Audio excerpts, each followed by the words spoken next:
Do you know how I became a witch? It all started when I picked up that damn book. Now, I see it all. Every horrible fact of reality, once chronicled in those ancient pages, now seared into my brain in wretched runes, branded behind my eyelids. And with it, endless words, and the gift of magic. But it gets tiring. These spells, these robes. So, allow me to get a little more comfortable.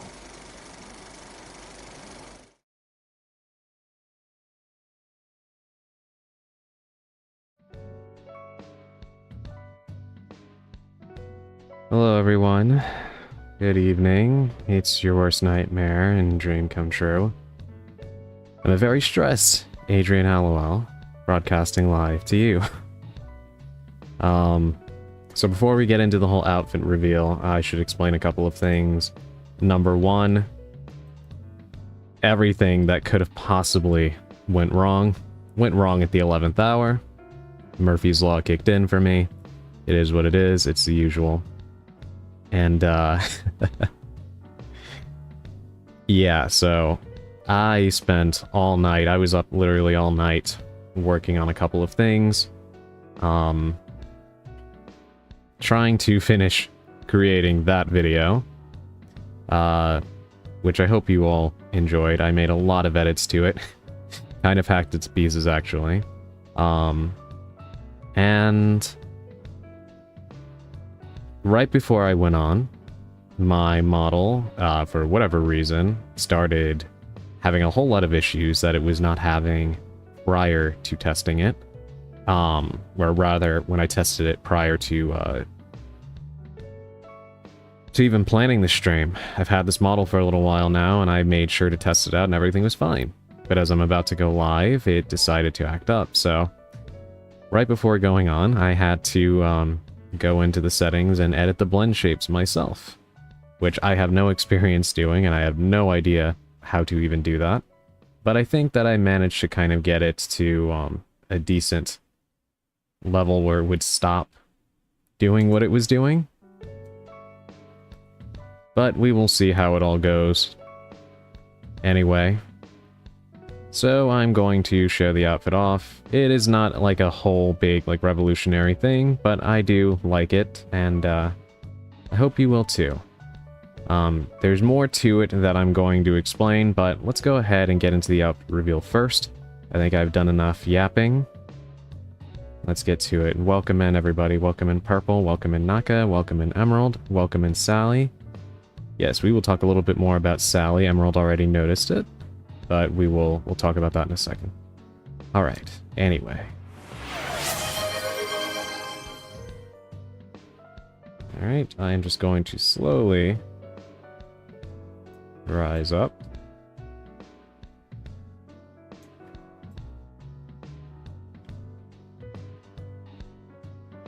Hello everyone. Here I am. Yes, this is my new outfit. I like to think of it as a good mixture between formal and informal.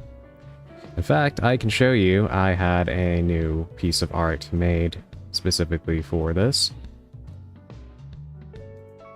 Here it is. This is what it was based off of. And I think that both the artist and my model maker did a pretty good job with what I wanted. It was quite a process getting here, trust me. The actual act of having the art commissioned, and then that whole... God, where do I even begin? It took longer than it really should have. Due to a lot of miscommunication and then certain things that went wrong with that, but I am very, very pleased with the end result. I think it came out rather well. And then I had to have the model made, and here it is. And I think that my model maker did a pretty good job of translating the art into an actual model. But I'm curious, what do all of you think? Hope you like it. I actually like it very, very much.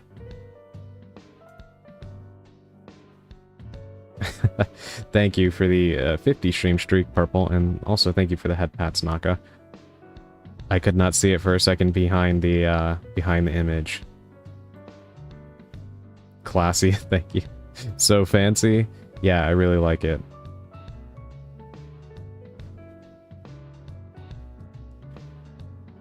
Yes, I'm finally...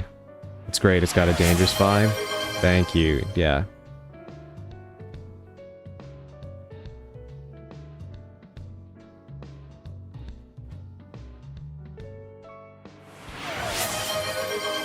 Yeah, and some of you may notice that there are new toggles, and you can actually take the jacket off.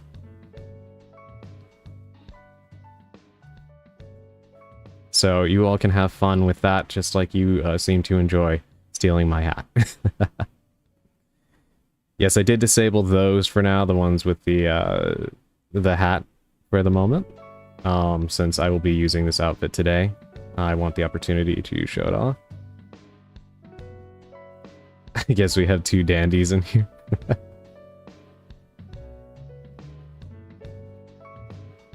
But yes, I figured I'd take a little bit of inspiration from Leon, and if you want to steal my jacket like everybody seems to enjoy stealing his, then you can. Your hair is so long. Yes, actually, I think in my other outfit it can be hard to tell that, but yes, my hair is quite long. Let me see, how do I turn myself all the way around?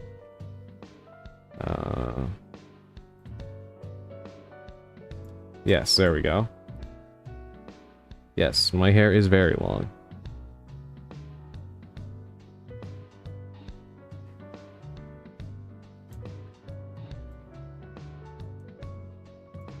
Alright, there we go.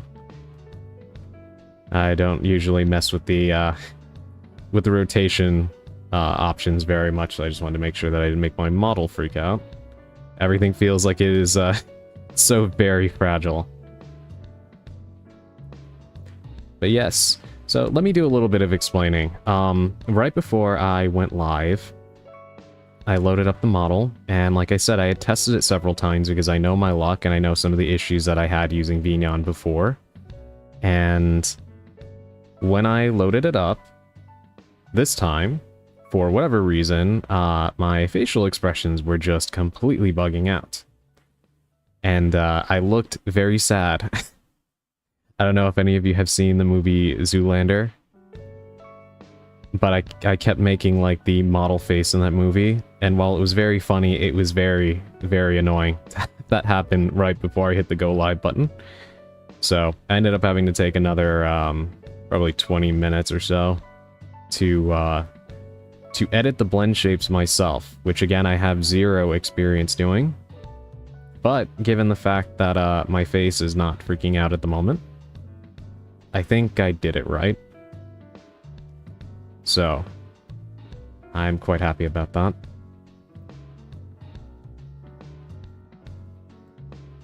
I also spent a lot of time working on that opening video, which we're going to talk about that.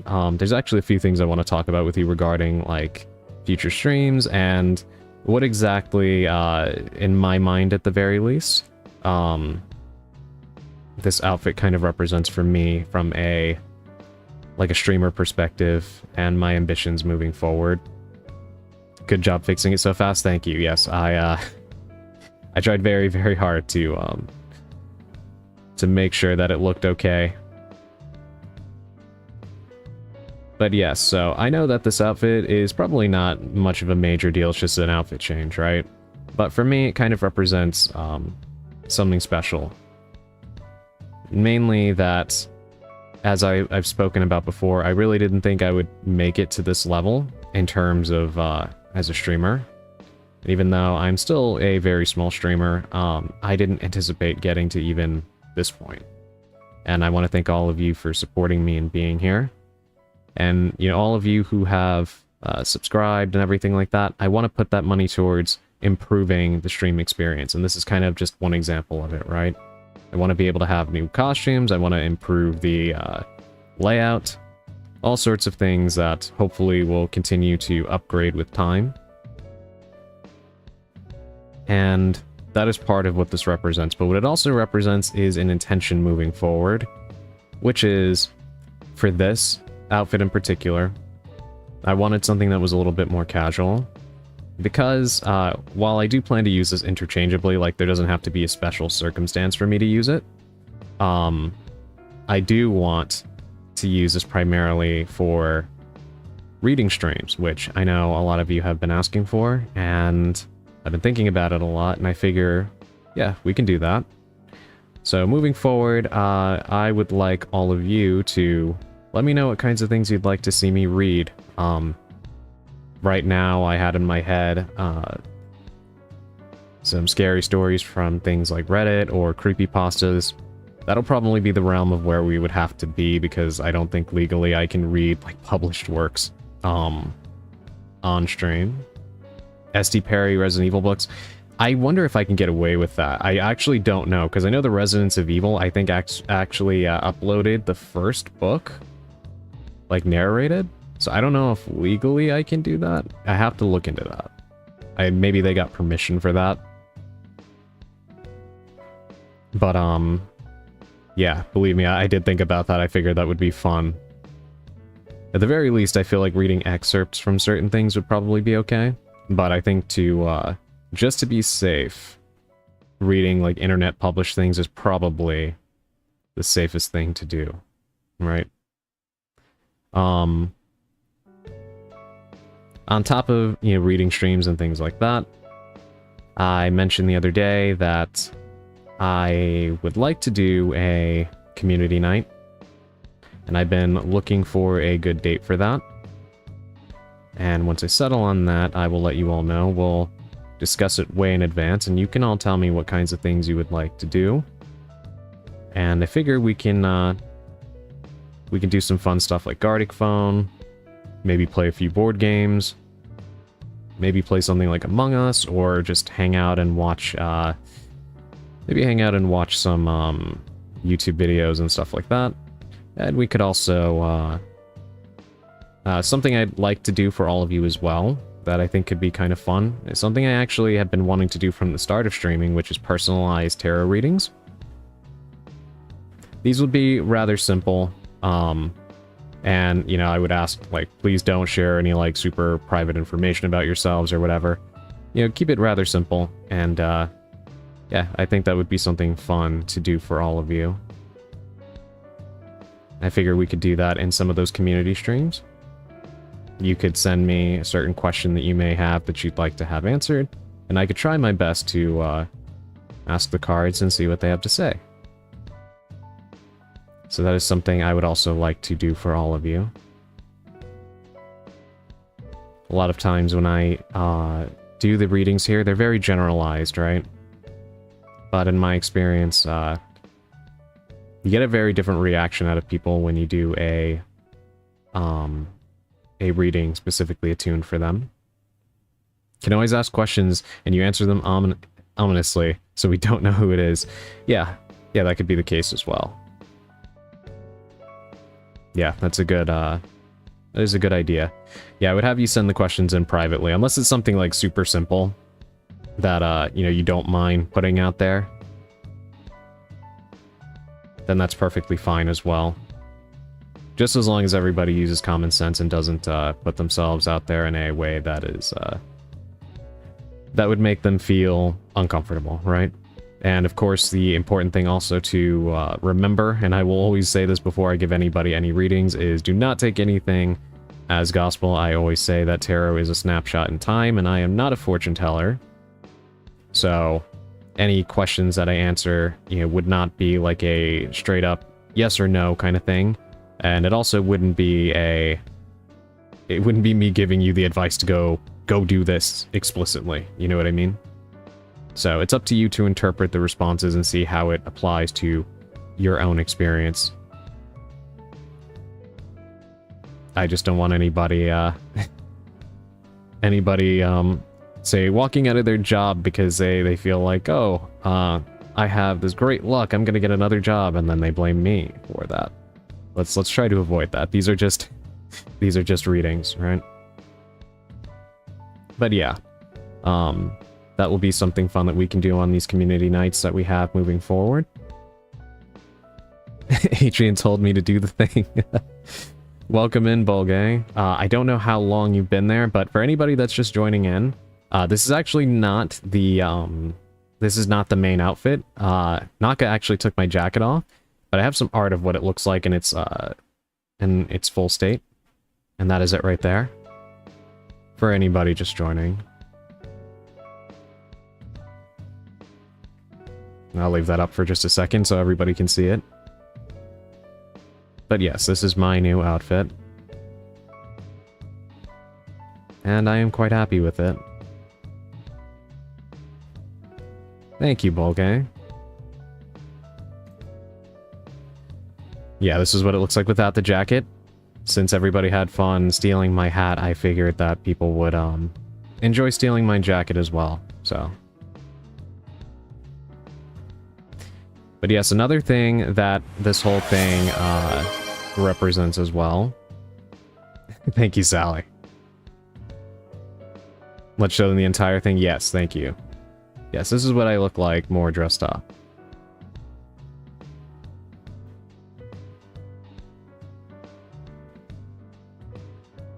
And I think that my model maker did quite a good job. But another thing that this outfit represents for me, and the reason why I did the intro video there, is I would like to start incorporating more writing and narrative elements into my streams. How I'm going to do this will differentiate and depend. But I've talked a little bit before about how I am a writer, and I do quite enjoy literature. And one thing that has been a little bit of an empty space for me has been the fact that I haven't been able to indulge in any of that thus far in my streams with all of you. And I would like to change that. So, doing fun little things like lore videos or, you know, future outfits kind of adding to the lore, whatever, is something I would like to do moving forward. And the video that I made was just an example of that. It was a little bit more detailed before, and then I cut it back, and then I kind of had a different ending to it before. But then before I went live, I watched it back, and I kind of, I don't know, I thought better a little bit of how I ended it, so I cut it a bit, and, yeah. What you got was the end result, so. A lot of little editing right before going on. A lot of stuff got changed before I went live. But yes, the TLDR of it all is... First things first, I want to thank all of you. Your subs and support is kind of what led to this, and again, even though it is a small addition, what it represents for me is a greater focus on community moving forward. I want to do more things with you guys. I want to have more unique experiences, right? Because I enjoy hanging out with all of you, and I hope that you enjoy spending your time here with me too. And I figure we should do more things where we can interact a little bit more, right? We sit and we talk while I play video games or yap or whatever. But it'd be cool to do some more interactive stuff every now and then. Whether we are watching stuff together or playing games together, whatever. I do want to put more of an emphasis on community building as we move forward. At least when I'm able to put the time and effort into doing so. And I do want to improve my presentation and things moving forward. This outfit is just an example of it. So hopefully there will be a lot more as we move forward. I think this background is definitely due for an update. I'll be working on trying to get that remedied. I'm on board, very excited for you. Thank you so much, Emerald.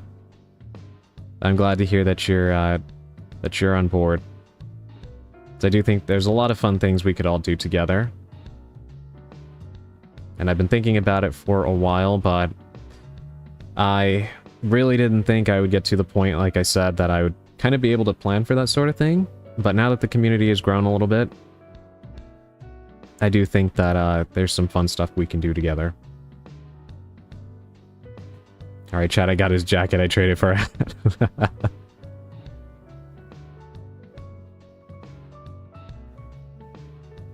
So, yes, bear with me, and hopefully there will be more upgrades at kind of a steady pace. This is just a first step. And actually, me kind of taking advantage of the fact that one of the upsides to having a 3D model is that it is much easier and cheaper to have new outfits made than if you have a 2D model. So, I do want to take advantage of that. And try to have, you know, a variety of different looks. Because if nothing else, the novelty of it is fun. Might as well try to take advantage of one of the strengths of having a 3D model, right? So, eventually, I will try to also get more stuff made. Stylish, Adrian. Speak for yourself, Emerald. You are one of the most stylish VTubers that I have ever seen. But I am glad that you all like it. I had kind of a tough time trying to explain this outfit to the artist. And believe me, it was certainly a process. Certainly a process trying to get them to get all the details right, but I think they did an excellent job despite it all. And they did satisfy all the things that I asked them to do, so I'm quite happy about that.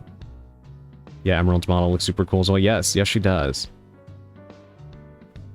Speaking of which, as far as changes moving forward, that brings me to our very own Sally. As you can see, he is now a mod. Everybody give a little clap in the chat for Sally. I am very grateful to him for all of his support. And figured he is always very, very helpful to everybody in the chat. So, it was about time. Indeed, both of you are cool stylists. Thank you so much, Naka.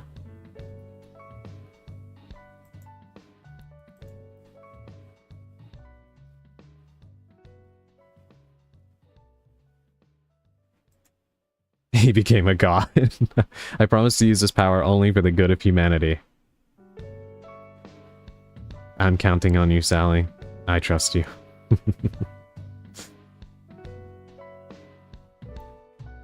I don't think Bolgay does, though.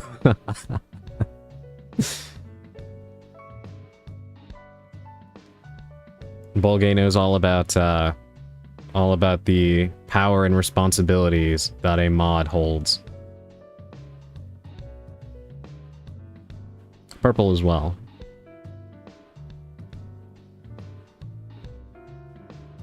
Aku approves.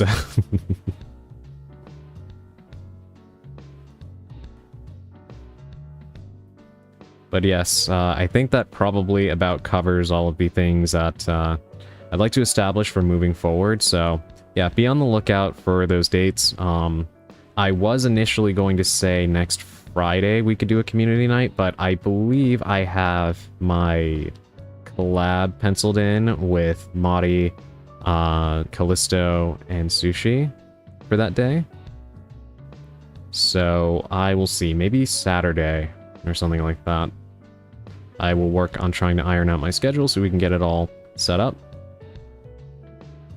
And trying to have a good flexible list of activities for us to do. That way we can kind of pivot depending on how attendance goes. Because I do know that a lot of people in my community also attend different streams, or they are mods for other streamers. So if, you know, if attendance is not as robust, I would like to have some backup things we can do. That would be great with a smaller crowd as well. That way we're not kind of caught out, you know what I mean? So I'll work on those details, and we can all kind of pitch in and work it out together. In my Discord server, I will be posting little polls and things like that with suggestions for things that I can read for future streams. And you can all vote on like certain stories you'd like me to read. And I will also pick some out myself, that way there's a good mixture of community involvement, but also, you know, I can still indulge in the things that I personally am interested in reading. So I have a lot of research to do. I want to look around things like the No Sleep subreddit. There's a lot of good stories there. And there's also a lot of good, like actual stories too, like true ones. That could be pretty fun to read too. If any of you ever watch channels on YouTube where people go over like those actual threads and stuff like that, I'd like to do something like that as well. I feel like that could be quite fun. I know me and Emerald were talking about that. So Emerald is librarian owner and Adrian is an Italian mafia boss. I guess this does kind of give off that vibe, doesn't it? I can always try to translate some old Spanish folklore stories for you to read. I would love that, Sally. Yeah, definitely. I mean, don't go out of your way if you don't have the time, but if it's something you can casually work on, I'd be more than up for that. Yeah, that would be really, really fun to read off.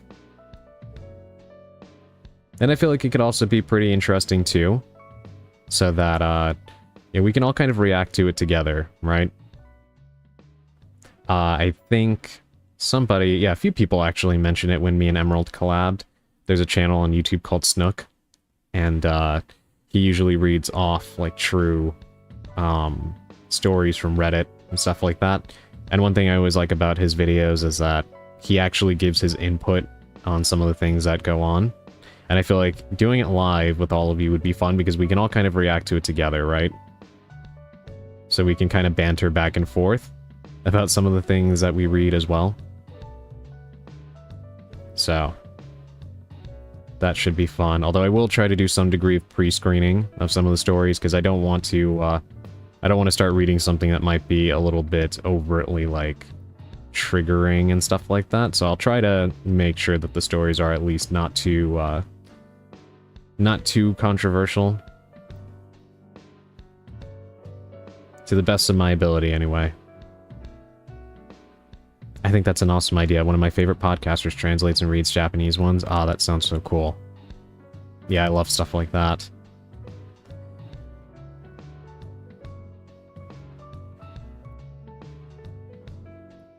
But yes, we will all work on that together as things move forward. So, yes, look forward to that, and you know, again, bear with me because it might be a little bit. Thank you for the head pats, Naka. It might be a little rough at first as we try to kind of get the routine and formula for this, but hopefully as we go on, we'll establish a good template for it. And then we'll kind of have a little bit of a set routine as we do these community nights.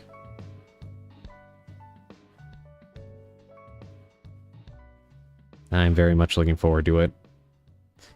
And yeah, as far as like the writing stuff goes, I'm still figuring out ways to incorporate it more, but every now and again I might do another fun little video like that, or other little details about the backstory of Adrian Hallowell and stuff like that. Normally that kind of stuff is more, I don't know, VTubing can be kind of interesting, right? Because a lot of people in this community, or rather I'll say like in this space, right? Would you consider a co-working writing stream? Yes, actually, I have thought about that. Yes, I actually intended to do a lot of those when I first started. But, to kind of get over, like, getting into streaming itself, I put more of an emphasis on gaming, which is still going to be the primary focus here. But, yes, I really would like to do a writing co-working stream. That is indeed on the cards. But the VTubing space is kind of interesting because, you know, when you take on this form, you have the ability to be pretty much anything you want. And I found that a lot of people will make their lore, and then kind of like just move on from it. And at that point, they're basically a regular streamer just with an on-screen avatar, which is totally cool. That's not a bad thing. I'm not judging at all. But I don't know. I guess I am very much in love with the idea of being able to create this backstory and then just do whatever you want with it, right? I feel it's underutilized. And corporate VTubers are the ones that kind of get access to all of the assets in which you can really explore that more. Like with big detail videos, animations, songs, things like that. But even corporate VTubers tend to kind of let that fall by the wayside eventually. So I don't know, I do understand why. It's hard to kind of keep up a certain persona, especially the more comfortable you get. And, I mean, I'm always just being myself when I come on here, but as somebody who, again, really does love writing and fiction and crafting lore and backstories and things like that, I do feel it would be fun to visit it from time to time, and at the very least have it manifest in certain ways, again, through things like the outfits that I choose, or some of the videos or other materials that I may create. So I'm trying to find ways to incorporate more things like that into the presentation as I move forward. And I guess all of you can let me know what you think about that, you know? Let me know if you're interested in that, or if it seems a little bit too overbearing, or if you just prefer more of the, let's just hop on and talk and, you know, not really mess with all that stuff, you let me know. But as of right now, I'm very interested in exploring more of that. We love our lore-heavy VTubers, yes. I've been wanting to do more lore things, too, so I'm with you on it. I'm very happy to hear that, Emerald. I'm actually very, very interested in hearing more about your lore and backstory. I think you have a very cool setup. And fun fact, I've always had a great idea, or at least what feels like a great idea for me, about like writing a book about like paranormal private detectives and stuff like that. And so your backstory kind of makes me think of that, which is one reason why I thought you were very cool when I saw you for the first time. So yeah, I'd definitely be happy to learn more about your lore. Lore is always better in my book. Yeah, same here. You want to play rough? Okay, say hello to my little friend. I guess I need like a Tommy gun accessory so I can be Tony Montana. You're so nice. My backstory is based on a story I'm in the process of writing. Really? That is so cool. Okay, we definitely need to talk more about that. I'd love to hear more about that. I'm actually really happy to hear that, because given how unfortunately a lot of people do not read much anymore, writing is, I don't want to say it's like a lost art, but writing that does not involve AI influence, or, you know, it's just purely fan fiction, which is a valid form of writing. I'm not, like, crapping on it. I'm just saying, like, original fictional works and stuff kind of becomes harder to meet other people who are into that. And, I know both you and Sally are writers, so, yeah, it's great to me that I'm glad I'm attracting, people with similar interests. I know Mist also enjoys reading. She has a book club that she's starting on her channel, which I think is fantastic and is a great influence for people to read more, which I do think is incredibly important. More people really do need to read. A lot more people. I'm all up for anything you want to try. I think it might be interesting. I'm glad to hear that. Tommy gun, I got you.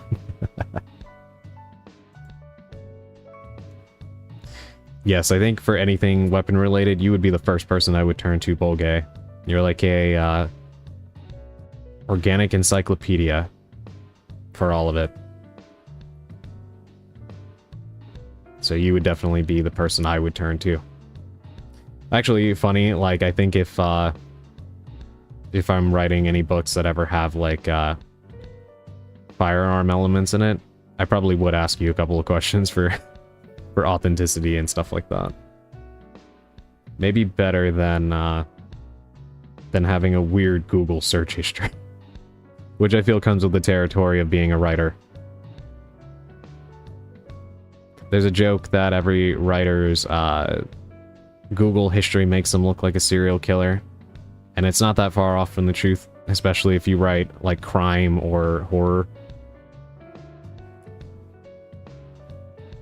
Yeah, I have 6 books. I am right now at the process of rewriting the first one and preparing it for publishing. That is so cool, Sally. Yeah, please do keep me updated on that.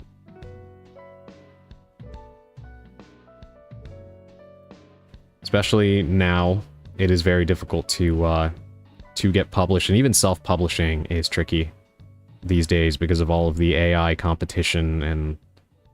yeah, so many books you'll find on, like, Amazon, you know, Kindle and all that stuff like that. If you just go past the first couple of pages, you can really tell that they are AI. Or that they've stolen somebody else's work and just, retitled it. It has been a shit show in this field for a while now. I actually know someone who I believe had their book stolen. And had to get Amazon involved to have it taken down. Which is just insanity.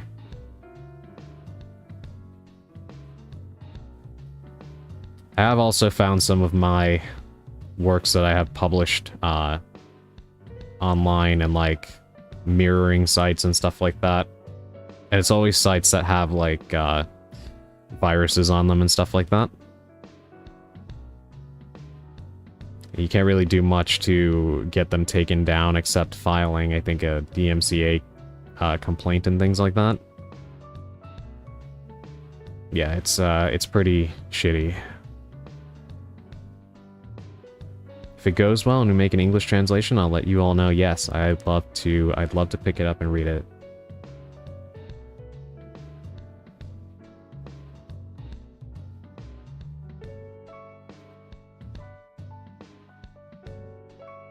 But yeah, the gist of it all is I do want to incorporate more things like that into the streams moving forward. Because I do think it could be fun, and I think when I started getting into VTubing, there was a lot of things that I thought this might open a door for, just in terms of exploring fun hobbies on stream and stuff like that. And writing is definitely one of them. And doing more drama-esque things could be fun. Me and Emerald were actually talking about this in the last stream I did, about potentially doing, like, a voice drama, which could be fun. And I did mention...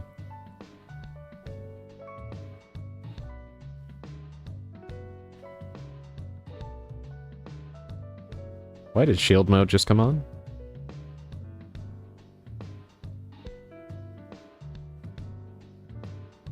My bad, sorry. Trying to get used to this. No worries, no worries. Hold on, let me turn it off.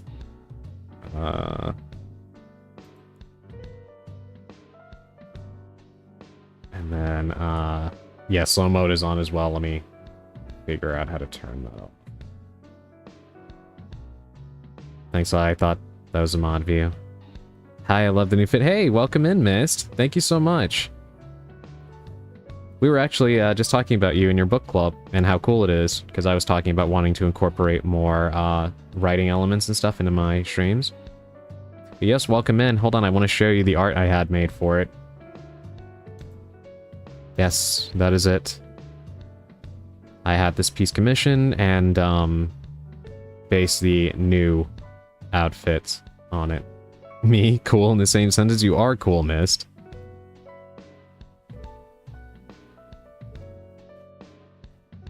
Thank you. I appreciate that. Yeah, I quite like the way it turned out. Hold on, let me try to figure out how to turn off slow mode here. Chat settings,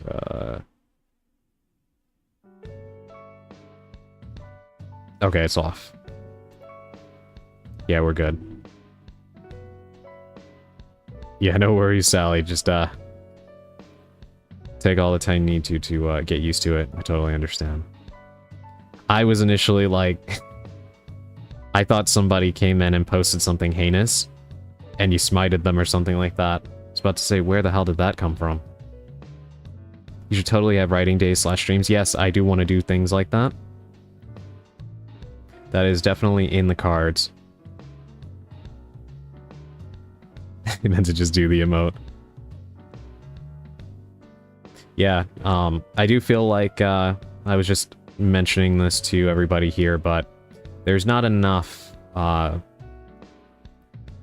people writing or reading anymore, so I do want to be able to kind of have a positive influence in that regard of being able to incorporate some writing elements into my streams, and I think that you're doing a good thing by having your book club, because not enough people are reading, and I do love that you have an appreciation for literature as well, and sharing that with your lockheads is a very good influence and something that we definitely need, so. With this community, I really doubt I'll ever need to do something like that. Yeah, I definitely am not worried about anybody here. More so that, you know, sometimes people come in from completely outside and start trouble.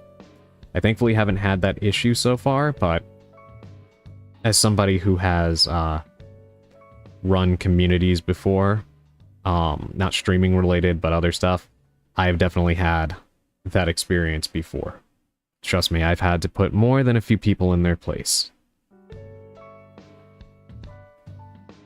So, I came into this fully expecting that there will be more than a few instances in which we'll have to lay down the law, but we'll cross that bridge if we ever need to come to it. Teacher, I have a panic button set up for that kind of thing. Yeah, that's smart. Yeah, because you never know. People are crazy, and sometimes people just decide to pick you out of the bunch to, you know, pick on for whatever reason. It's always good to be prepared for it rather than try to deal with it in the moment. That's actually one reason why I love Seribot. Seribot is fantastic.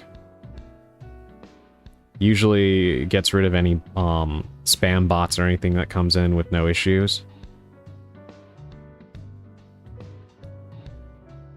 It's like a Swiss Army knife. It's so good. It is so good, right? Definitely my favorite bot.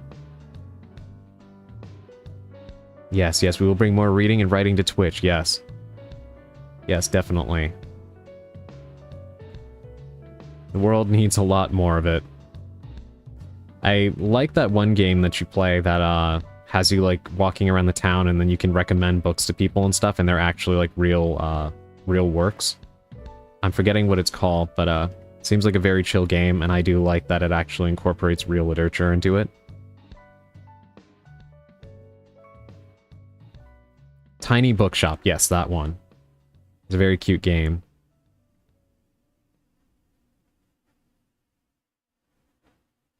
But I'm glad that everybody here seems pretty on board with the idea, so... Yeah, we'll see how it all manifests in time. We will get there.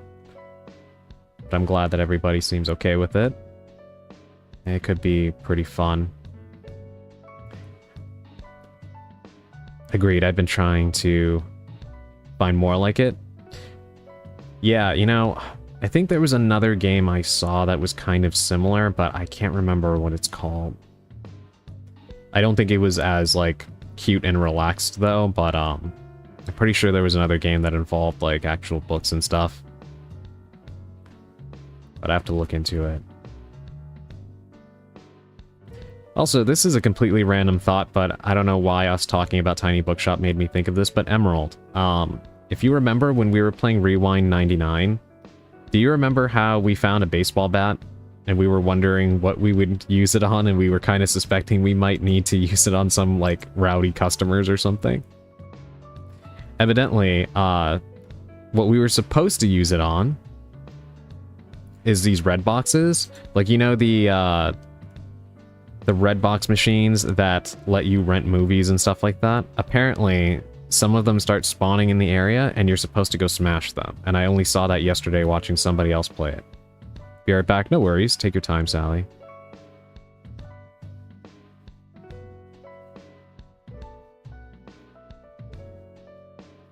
So yes, if we end up playing it again, now we know what it's for. Yeah, the enemy of rental video stores. Yeah. I laughed because I recognize the symbol. There's like a little thing that pops up in the corner to show you like that one has spawned. And I think by the end of our stream we had like 3 of them, so we didn't realize that they were actually like stealing some of our customer base. So if we play it again, then we need to go lay waste to those machines. No sus activities in the store get spawned.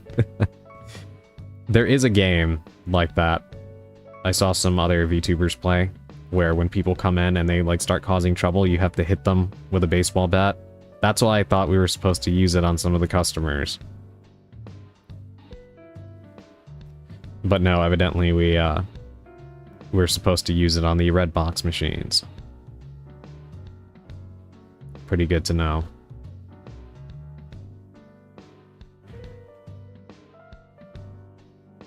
But yes, we have been chatting for quite a while.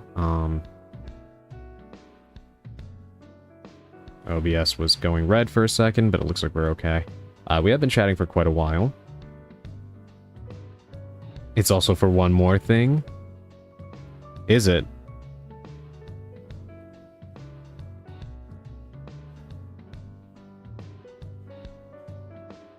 I'm curious to hear what it... I'm curious to hear what it's for.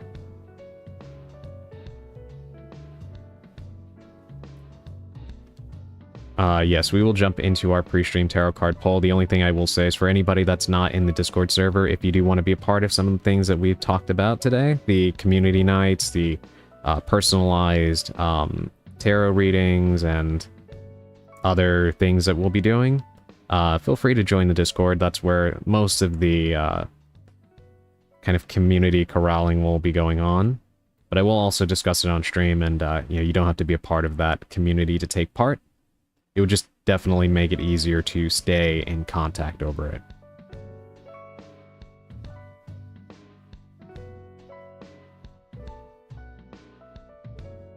Oh, Adrian, real quick. Pragmata and Mouse PI. Yes.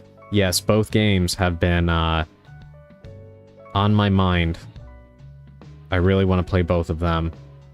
You fight bot-like people. Also, sometimes people who are late on returns attack. What? Seriously? I didn't know that. Okay, so I guess we do need to use it on some customers. Interesting. Yeah, you know, honestly, Emerald, I watched a lot of gameplay of the other game, Retro Rewind, and I really do like Rewind 99 a lot better. Like, no offense to any of the devs or anything like that, but Rewind 99 just has the has a much more colorful and fun vibe to it. I have not been able to get it out of my head since we played it. I highly recommend both games. Which ones, or rather, which one are you currently playing? Are you playing both at the same time, or did you beat one already? Yeah, I definitely do want both. They both look right up my alley. I was actually talking about this in the last stream, that I do appreciate that Pragmata seems like a very, like, wholesome kind of exploration of like 2 characters instead of like the... I always hate how playing both got it. Yeah, I hate how a lot of games that explore like either a true like parent-child dynamic or at least a guardian-child dynamic always kind of turn into this over-dramatic kind of kids are hell kind of thing. It always just feels like it's so typical. So I am glad that Capcom took the more wholesome route with it instead of something like, you know, The Last of Us or God of War or something like that, that kind of explores the more perilous side of it, which is fine, but we have a lot of that in media. And the relationship with Hugh and Diana does seem adorable. Hugh and Diana are too cute. I love the dynamic in the story so far. Yeah, it looks really cute. Thankfully it's on Switch too, so eventually I would like to play it. Mouse PI is definitely a fun one. The aesthetic in that game is incredible. I really do love classic cartoons. I am a huge fan of animation, both anime and, you know, cartoons, and I always have been. So looking at Mouse PI's art style and the music and everything, it is so enthralling. It looks so cool. And I actually really like that it's an old school, like, shooter type game as well. We don't get very many of those these days, and one that actually differentiates itself from, you know, Doom and Duke Nukem and stuff like that in appearance is very welcome. I agree, they actually feel like different games entirely. Yeah. Retro Rewind and Rewind 99, I agree. I can't wait to collab again. Me too. Me too, I've been thinking about it a lot. Seen a lot of cute Pragmata fan art. I was hoping that that would happen, because again, I do want it to have a positive influence on more games going forward. I feel like there are games that should show the positive side of that kind of, like, guardian relationship. Because again, it's not even just video games, but movies as well, all kind of go into, like, the whole, like... They call it, like, the sad dad kind of thing. And it's a lot rarer, unfortunately, that anybody ever really explores, like, the mother-child dynamic. I mean, it does happen more in movies than in games, but even then, they still kind of go for, like, the dramatic aspect of it. So it is nice to see something that's a lot more wholesome. I think the last time I saw something that, like, it definitely had drama, obviously, a lot of drama, but, at least had a very positive relationship between the Guardian and the kid character was the Walking Dead Season 1. I think that's probably the last time I saw something that made me feel like what I feel looking at Pragmata. Where the two characters have a very positive influence on each other instead of, like, being contentious. Pragmata feels like Resident Evil Revelations 2 on Barry's campaign. You want to know something, Naka? The same guy directed it, Yasuhiro Ampo. So actually, it's pretty funny you say that. The same person that directed Revelations 2 is the same person that directed Pragmata. So perhaps there was more to that dynamic he wanted to explore, you know?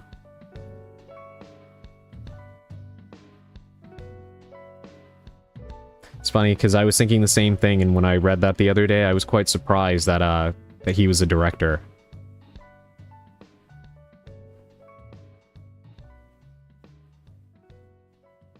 I also find it interesting because there's a lot of rumors that they are remaking Resident Evil Code Veronica. And he's been the main director on all of the remakes, so I wonder if he was pulling double duty, or if maybe he's not directing it. Because I know the other person that will also handle remake directorial duties is Kazunori Kadoi.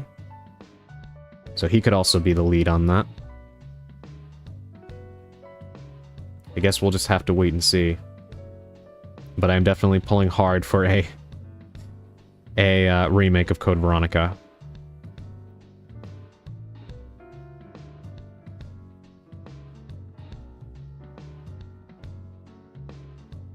Capcom has honestly been on a really good string of releases.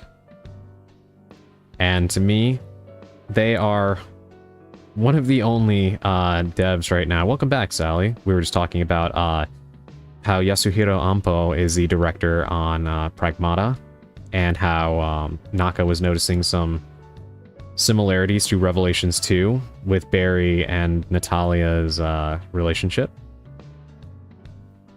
And it's kind of funny because they have the same director. But yeah, Capcom has been on another level of quality lately. And I do wish more developers would follow their example. I feel like Capcom and Nintendo are the only developers at this point putting out a steady string of releases that are high quality, without needing a bajillion patches to function. And are actually doing something unique and not just following trends or chasing, like, games as a service type stuff. Because there's been, like... I know Ubisoft has been having a lot of problems for years now, trying to kind of right the ship.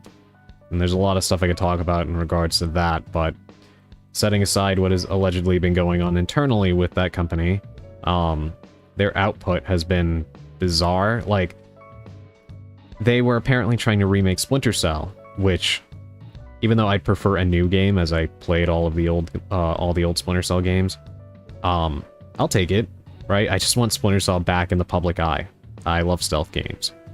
But unfortunately, they've been having problems, apparently, with Splinter Cell, for whatever reason. And evidently, one of the issues that they have is they don't know how to monetize it. Which is like, just make a good game and put it out. Not everything has to be stretched out to be a games as a service thing to milk whales dry, right? You know, if you make a contained game that's good, people will buy it, and I think that Pragmata is a good example of it. From everything that I've heard, Pragmata is a fairly linear title that doesn't overstay its welcome. And, you know, once you beat it, you beat it. And I think that's perfectly okay to have with some games, you know? I do understand people wanting the most value for their dollar, so don't get me wrong. I'm not saying I don't get that. But I don't think that value for your dollar always has to mean that it has to be like a Fortnite type of game, right? Like, those have their own appeal. And you can still make a lot of money off of a good individual release. I think Resident Evil Requiem is a perfect example of that, and most developers have kind of forgotten that, right? On Nintendo's side, I think the only mainline Pokemon is being cheap. The rest of the games are great as always. Yeah, and you know, with that, I do feel like a lot of that is the Pokemon Company. But I don't know. We'll see how it goes. I know that, unfortunately, there was a leak into some of the things they've been working on, and they have one project in particular, which is supposedly seeming like it's going to be quite an expensive endeavor. So, I don't know. We'll see how it goes. If it doesn't get canceled, hopefully that doesn't happen. But it sounded pretty promising. We'll see. After exploring live service games, I feel like I prefer being able to walk away from a finished game. Live service games are such a time sink. I agree. Yeah, I'm always astounded at how people are able to get into so many of those games and then, like, pour so much money into buying, like, rare characters and outfits and battle passes. Like, I can definitely understand if you really enjoy one, but it feels like there's some people who play almost every one that comes out, and that is very, very surprising to me.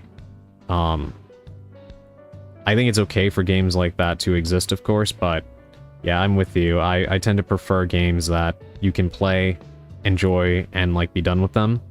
I think the only thing I ask out of games like that is that there's some element of replayability. Like, it doesn't have to be a branching story or anything, but, like for instance, in the Resident Evil games, like the Mercenaries modes and stuff like that. I love stuff like that in games, that, keeps you coming back to it because you enjoy the mechanics and stuff, you know? But otherwise, yeah, I'm very much of the opinion that it's okay for a game to have a designated start and end, and not need to veer off into some wide-ranging online, you know, endless thing. Alright, weren't we getting a Mercenaries for Requiem this month? I don't know what kind of thing it's gonna be. I'm hoping it's Mercenaries-esque, but it's supposed to be next month, May. So we're very close now. And I'm very excited to see what kind of bonus mode it will be. I do hope it is Mercenaries, or even if it's not, that it's kind of included with whatever it is. Because honestly, the combat mechanics in Requiem are so much fun that I just really, really want some sort of ability to just play it, just to enjoy the combat. Praying for crossplay and multiplayer, that would be so much fun. I heard a rumor the other day that there was allegedly a database leak or something for a remake of Resident Evil 0, which, I mean, that's already been leaked by actual, like, journalistic outlets. IGN and Video Game Chronicle, I believe, both reported on it, so that's already known that they're remaking RE0. It's not a surprise at this point. But supposedly there was a potential database leak implying that RE0 might actually be co-op now. No clue if it's true, but that would actually be really cool. I wouldn't mind it, to be honest. I feel like RE0 does have the perfect setup to be a good co-op game.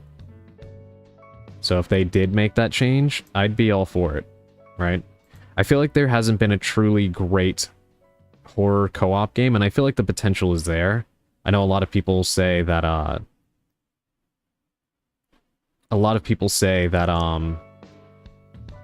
horror can't be scary with another person, but I disagree. I feel like they just haven't done a good job of figuring out how to weave those mechanics together.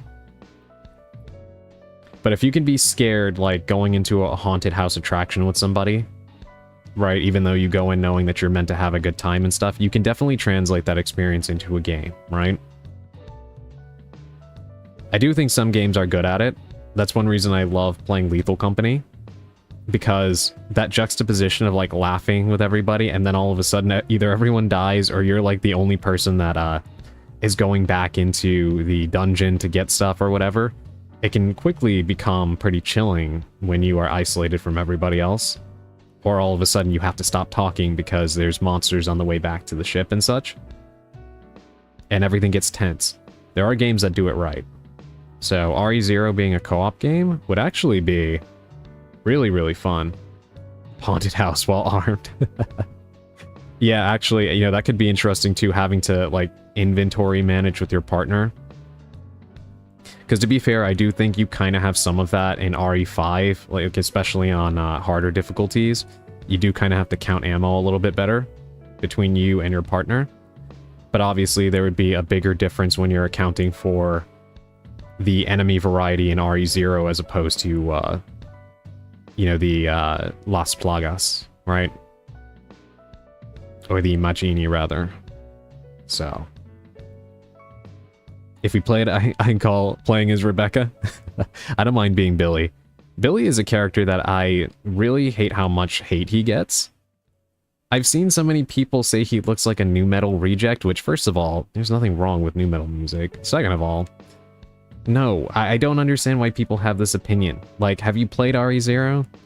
Billy is actually a very, in my opinion, Billy to me is one of the more, kind of deep and sensitive characters in Resident Evil.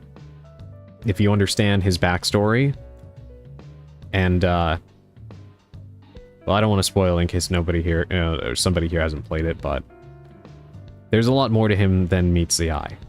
And he's definitely, like, his looks are deceiving, and I like that juxtaposition. It's not as,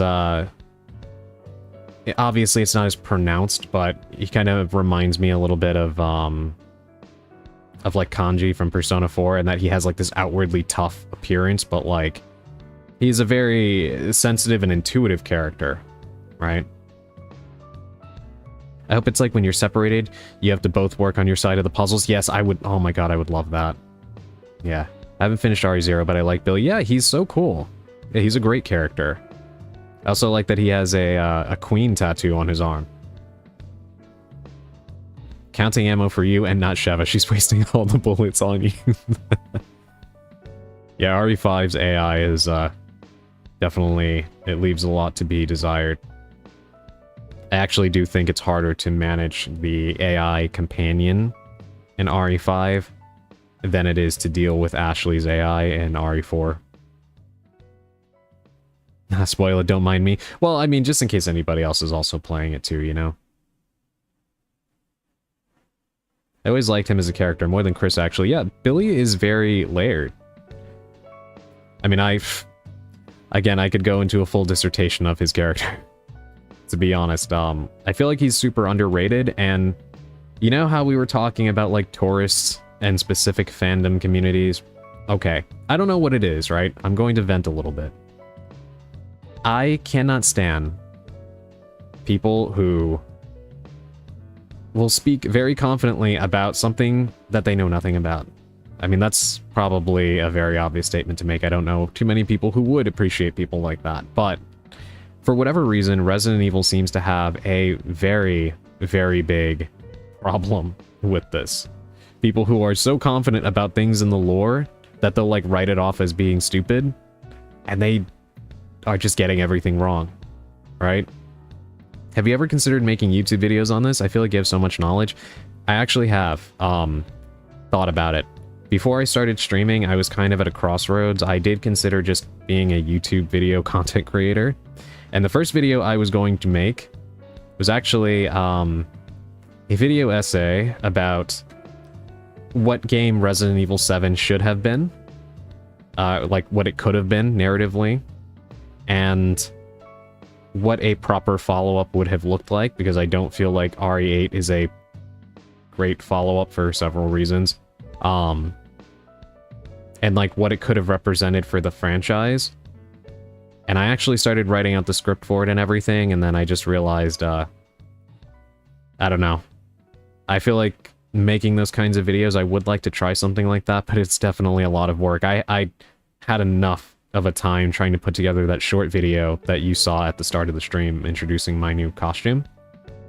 So I know that making like an hour and some odd long video talking about Resident Evil would probably be a hell of a lot of editing.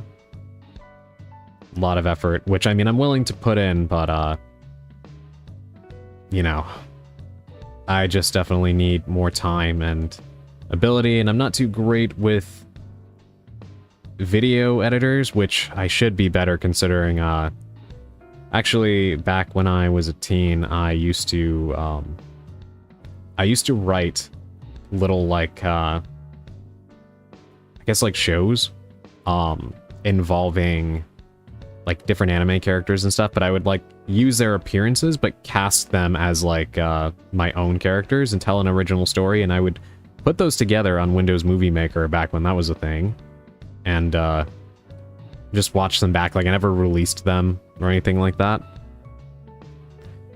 But if anybody here is a veteran of classic YouTube, and you recall what used to be called like chat room videos, like they were usually like comedic in nature. You would see like, let's say Naruto, people would make what they would call Naruto chat room videos, and they would use pictures of the characters, that they would give them like online handles and have them like talking to each other, and it was so funny and very much of its era. But I would use that kind of style. Like I wouldn't do like the whole chat room thing. I would just write it out like a script, honestly. But I would take those character photos and stuff like that and then like tell a story just to have some kind of visual to it. And I actually did that quite a bit, but I never released them. So I should be a little bit better at working with movie makers, considering I actually did do quite a bit of work with them. I actually used to use MMD to do that as well. I would like make whole like dioramas and like poses and stuff to like actually have more control over like how the characters looked and stuff like that, instead of just still images of like you know, taken directly from an anime. It is pretty crazy thinking back on it that I used to do all of that and just never released it. But I guess looking back on it, it did give me a lot of practice for some of the stuff that I'm doing right now. So it's kind of funny how it all worked out. Return to 2008, 2009 chat rooms, yeah.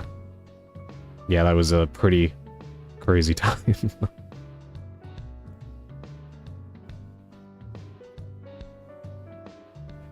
But, yeah, I have thought about doing YouTube videos like that, because I do have a lot I would like to say about Resident Evil, especially, again, my issues with, people just speaking confidently in the community who don't know certain things and disregard the hard work of the people who crafted the narrative of the series. But at the same time, like I always say, I try to find a happy balance, because I do think it's fair to criticize and critique, but I don't want to be one of those people that makes, like, rage content, even if it's unintentional. There's way too much of that shit on the internet, and I'd rather be more positive about stuff. And talk about what I like rather than what I don't like. So even if I'm talking about stuff I don't like, I'd like to try to frame it in more of a positive way. And believe me, I feel like if I did make the video I was thinking of making, it would have just been filled with, well, first of all, if anybody actually ever saw it, because, you know, the algorithm, it would probably just be filled with people pissed off at me for criticizing, a game that is very popular and well-liked. Which, I mean, you know, fair enough, but most people won't actually hear out the argument or give a detailed response. They'll probably just tell me to go fuck myself, if not worse. Which, wouldn't be the first time I was told that, or told to, end myself, so. Nothing new, but, you know. Probably wouldn't result in any, actual, constructive conversation. Thank you for the hydrate, Emerald.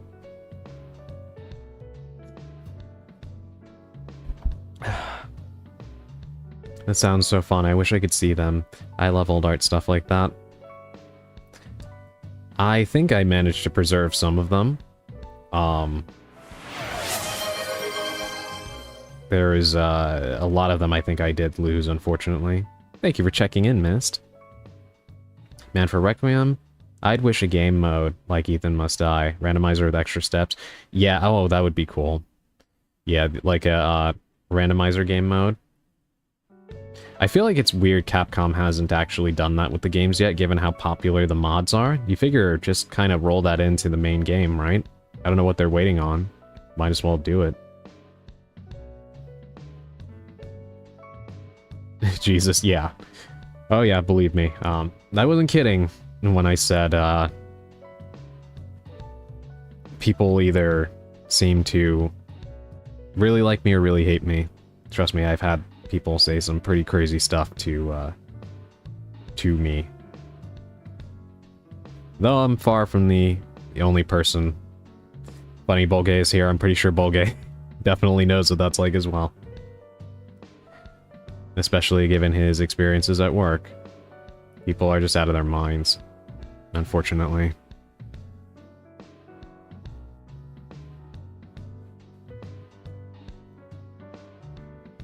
But people do get really passionate about the things that they like, because I do feel a lot of people kind of wrap certain things up into, like, their own identity. Which, to some degree, I think is okay. Right? When it's done with some self-awareness and not aggression. But like for me, you know, I've always loved anime. That's one reason why I started doing this. If any of you here listened to the interview that I did with Eric Loy on his channel, I talked a little bit about it, but part of the fun of becoming a VTuber was kind of fulfilling that childhood dream of becoming an anime character. Right? So, you know, there's a lot of things that have a lot of meaning for me that a lot of people really wouldn't care about, you know? Whether for me that's things like anime or, you know, video games, specifically things like Resident Evil or Nintendo games, those all have a very personal, deep meaning to me for several reasons. I can totally understand why some people do, in fact, internalize some of the stuff that they like, and it becomes it becomes inseparable from their personality. And I do think that's fine, despite the fact that you have a lot of people that are super judgmental about that, but, you know, if you're a judgmental person, you're probably a prick anyway, so I'm not really worried about your opinion. The only time I feel like it becomes a problem is when people will use that as a way to attack other people because they are incapable of understanding that somebody may not appreciate or enjoy something that they enjoy. And instead of leaving it alone, they go on the offensive, and then it becomes a massive issue, right? Same for me. Emerald has always been a slight self-insert character. Really? I didn't know that. Like the name and everything? That's always a sad happening? Yeah. Yeah, unfortunately I wish there was less of that, but... what can you do? It is a shame too, because it does end up giving some fan bases a bad name. Which, I mean, you should never judge any group by, you know, some outward bad actors or whatever anyway. So again, if you're judging a whole fan base because of, you know, people who are doing things that would stand out in any fan base or group, then that's on you. But it is a shame that it does create that appearance on the outside. More or less, though there are multiple Emerald versions across my stories. Oh, that is really cool. You know, you describing it like that kind of makes me think of like a slider. If you know, like that, like kind of paranormal creature. Like being able to slip into different dimensions and then kind of like make yourself into any kind of person you want to be in that space. Yeah, to my knowledge, maybe I'm not explaining this correctly, or maybe I'm thinking of the wrong thing, but like a slider is a kind of like paranormal person, or a person with paranormal powers who can enter different dimensions. So like, you know how there's the whole theory that there's like an infinite number of universes, so like, you know, in one universe, you know, I'm sitting here doing this, and in another universe I never became a streamer, maybe I became, I don't know, freaking lumberjack or something, right? The idea behind a slider is that a slider would be able to enter any universe that they want, like slip into different dimensions and see all of this stuff. Like they can remain the same person and go into all of these different places, right? So that's a pretty cool idea, and it does make me, like what you were describing, kind of made me think of that. Sliders, wasn't that a TV show? I'm not sure. Though honestly, saying it out loud does kind of make me think a little bit of somebody like Doctor Who.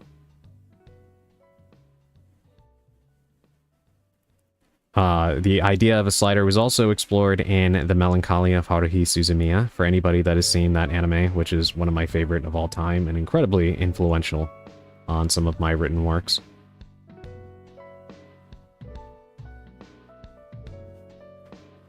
There's Emerald, Ruby, Sapphire, Diamond, Alexandrite. That's perfect, Naka. Yeah, I will admit some Resident Evil fans scare me. Yeah, I can understand why. Yeah, I can completely understand why.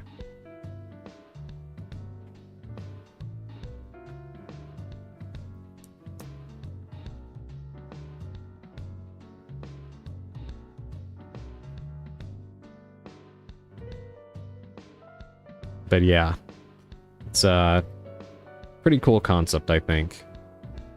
Both the idea of a slider and your sharing like the idea of your character appearing in like different stories and stuff like that. I think that's really cool, Emerald. All of them high valuable versions, yes. Haruhi Suzumiya, yes, I remember. That show was so good. That was one of my favorite anime of all time. Extremely influential to me, and made a very big impression on me when I saw it. I actually own the DVD box set of it. I remember I actually read The Disappearance of Haruhi Suzumiya. That's one of the books in the light novel series. I stood up all night. All night reading that. The dance? Yes. Yes, indeed. Hold on, let me change our background music. It's been on this for a little bit, hasn't it? Yes, I actually remember learning learning the dance way back when. It was so much fun. It is a shame that the second season ended up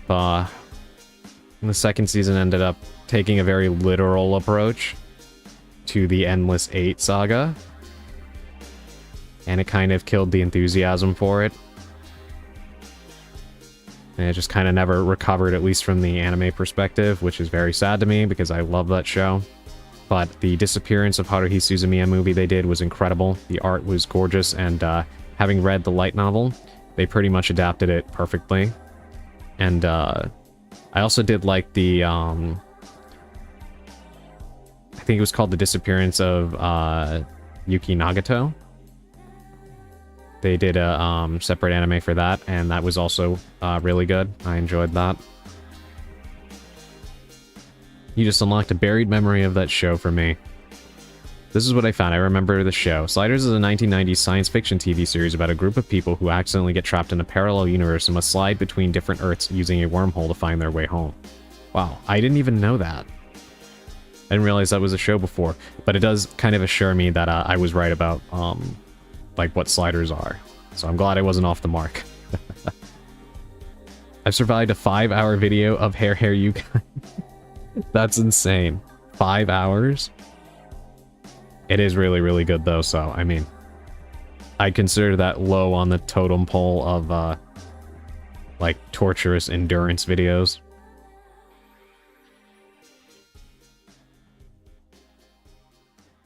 Compared to, some of the others that I have found.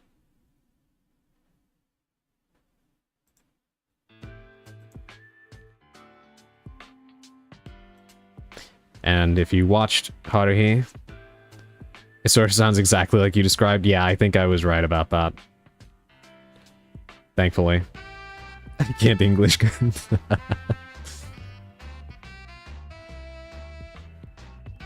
You know something I have noticed about this model as I sit here?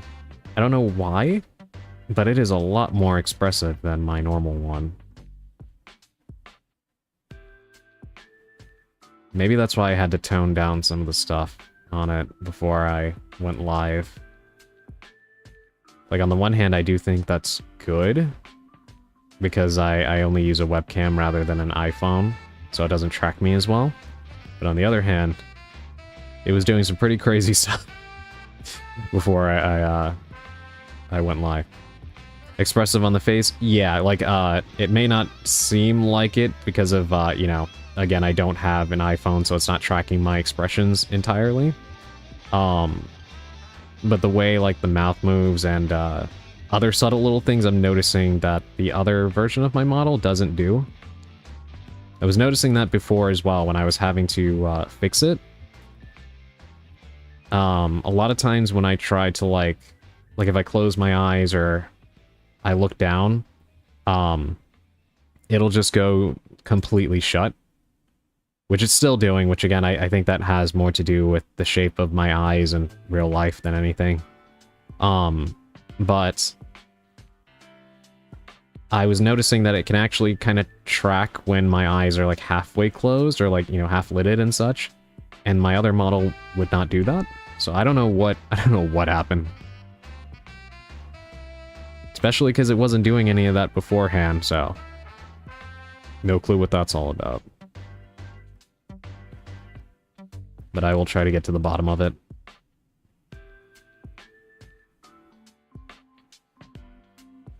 I do daydream about having a 2D model, but not at those prices. I'm quite content with what I have right now. And I do love the interactivity of it. It's nice to be able to have, like, toggles for people to change aspects of the clothing and stuff like that. It is actually fun tuning into Emerald streams and seeing people just cycling through a revolving door of her several outfits. There are some definite benefits to 3D models over 2D models, but I do feel that they can be quite finicky at times. Stop.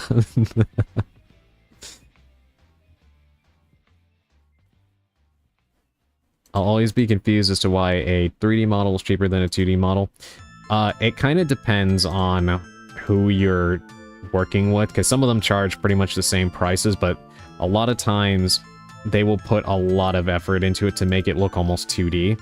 So like if you look at corporate VTubers, when they have 3D models, their stuff is so well put together that you can almost, you can't tell the difference between their 2D model and their 3D model unless like they start to move. Like, you know how when I move, you see me kind of sway a little bit like that. You'll notice that, and you'll be able to see that they are 3D. But otherwise, it can be kind of hard to tell otherwise, right?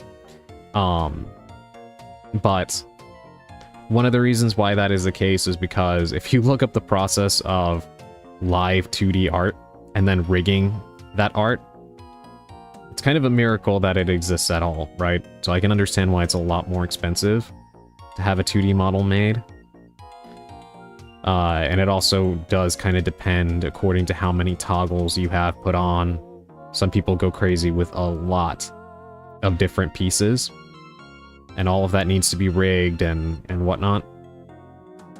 But yeah, the prices for live 2D models is astronomical. I don't know how some people do it, but I imagine those people are probably a lot more successful than I, so they probably make a little bit more from, you know, their viewers and stuff to supplement the cost of it alongside, you know, their job or whatever, to be able to make it more of a viable, expense, right? But, I definitely am not in that, I'm definitely not in that bracket to be able to justify that cost for something, you know, like this. That's actually one reason why I, you know, was so happy about having this, second outfit. Because it is nice to be able to do this in spite of that fact. And that's something I do appreciate about 3D models, you know? It's easier to go and make stuff like this after the fact, compared to, a 2D model, which will take a lot more, time and money to make a new outfit and stuff like that. Of course, the trade-off is that it doesn't look as good. You know, if this was a live 2D model, it would probably look a lot sharper. But, but I think it looks pretty nice. 2D? No, we go 1D instead.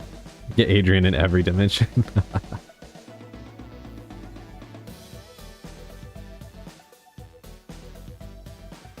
Let me put it another way.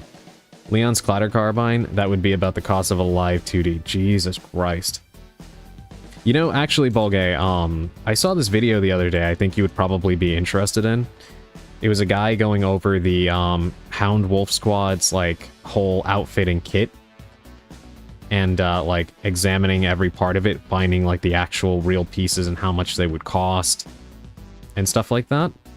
And he did it for each member of the squad. It was very informative and very cool. Also goes to show that apparently, according to a lot of people who are, like, experts with, like, military gear and equipment and stuff, that apparently Capcom actually gets this more right. Like, they still have certain things that are kind of inaccurate or done for style purposes over function. But apparently, a lot of their, like, more modern games, are far more on the money with what military equipment you would have in these situations compared to even stuff like Call of Duty or Battlefield, which I thought was kind of amusing because there were so many, like, I guess ex-military people and stuff that were like, how is, like, a survival horror game getting this more right than a game that's supposed to, like, have actual, like, military people in it? I just thought that was funny. Yeah, the 3D models that look 2D are what inspired me to try harder with my 3D model. Yeah. I think you do a great job, personally. I think there's a lot of 2D models out there, but, like, obviously it really does depend on who is making your stuff and, of course, the money that you spend on it. To be fair, the quality will differ. But I think something that makes your model stand out is you have a unique sense of style that really complements your personality, in my opinion.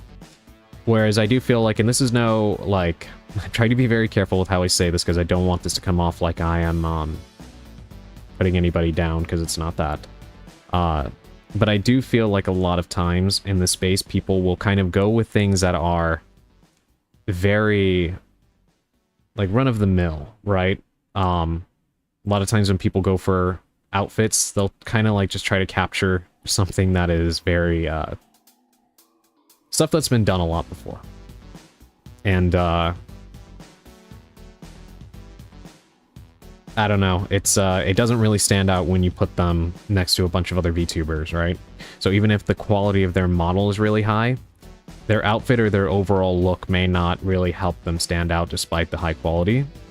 So, yeah, when I look at you, for example, you do stand out very much, Emerald, because you have a unique sense of style. That is something I tried to do for myself as well. I mean, I just kind of base my outfits on my own sensibilities of what I like in fashion. You know, the whole goth and alt look. But, I don't know how successful I am at it, but I do try to, and moving forward, I want to try to come up with more unique outfits that stand out rather than just kind of going for the low-hanging fruit that I feel a lot of people will normally kind of get made first. Like, they kind of go through, like, the anime tropes of stuff, like, you know, maid outfits and things like that, and, like, just stuff of that variety, which, again, is totally fine. But I do think that, it's fun, like, to just have more unique stuff made. I don't really know how to say that in any way that isn't going to come off like I'm criticizing people, and I don't want that to be the case, so I'll just leave it at that. Yes, I saw... Okay, so you saw the videos too? Okay, I'm glad. I was thinking of sending it to you. It was really cool to see an in-depth exploration of the kits like that. And definitely somebody on Capcom's team has a wide knowledge of, like, military stuff. Bet they have people on their team who know guns well. Yes, actually, they do, apparently. In some of the interviews leading up to Requiem's release, they talked about how they have a person on the team that is very knowledgeable and, like, passionate about, like, firearms and stuff. So, evidently, they said they let him go wild with Requiem, and it does show in the arsenal of weapons that you're able to use in that game. Like, Leon's main gun, is very unique, and it's a very specific weapon, too. So, yeah, they definitely do know what they're doing. You can tell they had a lot of fun with the reload animations in that game, too. They're very well put together. Stop making me feel appreciated, my god. No, get appreciated, Emerald. You deserve it. They've actually been accurate with a lot of their weapons, even going all the way back to the first Resident Evil. The starting pistol was actually modeled off of not only the M9 Beretta, but a Langdon tactical variant, highly custom M9 at the time, and still is. Yeah, it's kind of crazy, right? It's funny, too, because I feel like they had, like, an analog, like, to represent them in the story with Kendo. Like, being the, deep into weapons, like, expert kind of guy. That is pretty cool that they've kept up with that all this time. It definitely stands out compared to other games, that's for sure. I think you're super unique too. Thank you, Emerald. No, it's okay. All artists as a whole should fight homogenization. I don't think that's a bad thing to say. Yeah, I agree completely. Yeah. I do agree. It was the RSH-12 Russian revolver. Of course, Leon is rolling in money at the after the RE6 incidents. Yeah. Yeah, the RSH-12. It is really crazy that that's the weapon that they chose. It's so much fun to use it in Requiem, though. Such a devastating weapon.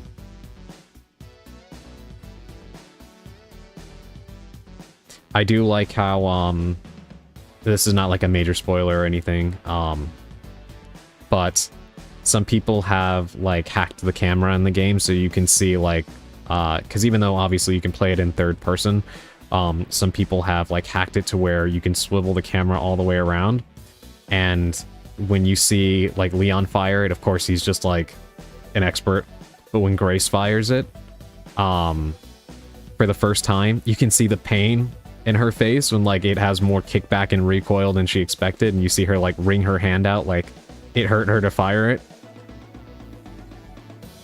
I love that detail.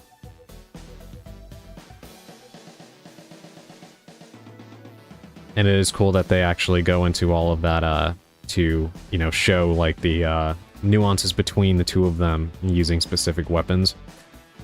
But what is funny too is there's an idle animation. I don't know if any of you who played the game noticed this, but if you leave Grace and Leon standing there for long enough, they will unload the weapon. And for as inexperienced as Grace is supposed to be, she knows how to unload a gun in style. It's very funny.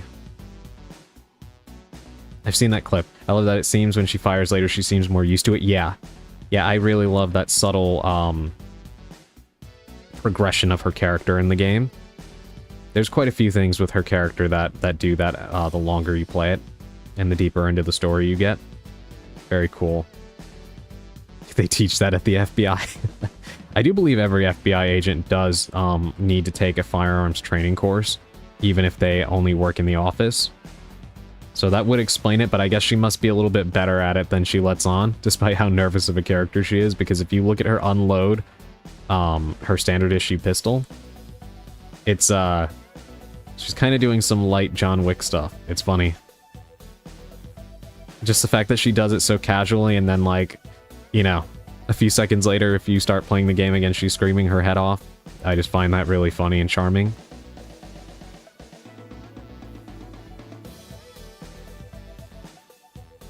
That's one reason why I will personally always prefer Resident Evil games that offer a third-person option over strictly first-person. I just connect with the characters better, and it's been like that since the start, you know. I can enjoy the first person for what it is, but I've always been more of a fan of third person, honestly. Especially in Resident Evil. It is a series that is so character focused that, for me, that is what I prefer. So I looked up the difference between the RSH-12 and a Smith & Wesson .500 Magnum. Apparently, the .500 Smith & Wesson is actually at a higher pressure. This would hit harder than the RSH-12. The RSH-12 uses the same bullets as the ASH-12, the rifle variant. It's considered to be a low-pressure round suitable to be suppressed. Interesting. Huh.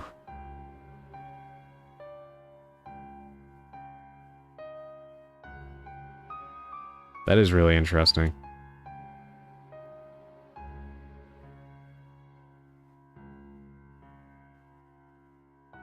Now, I'm kind of going down my list of songs here that I have for streaming background music, and this is from Catherine. I feel like this would actually be good to have on while reading some scary stories on stream. Maybe not for casual chatting like this, but could be a good song to throw on in the back when we are talking about some different horror stuff, right? Let's change over to some Silent Hill music.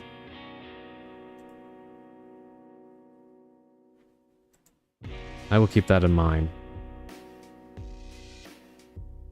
In Russia, the recoil also seen.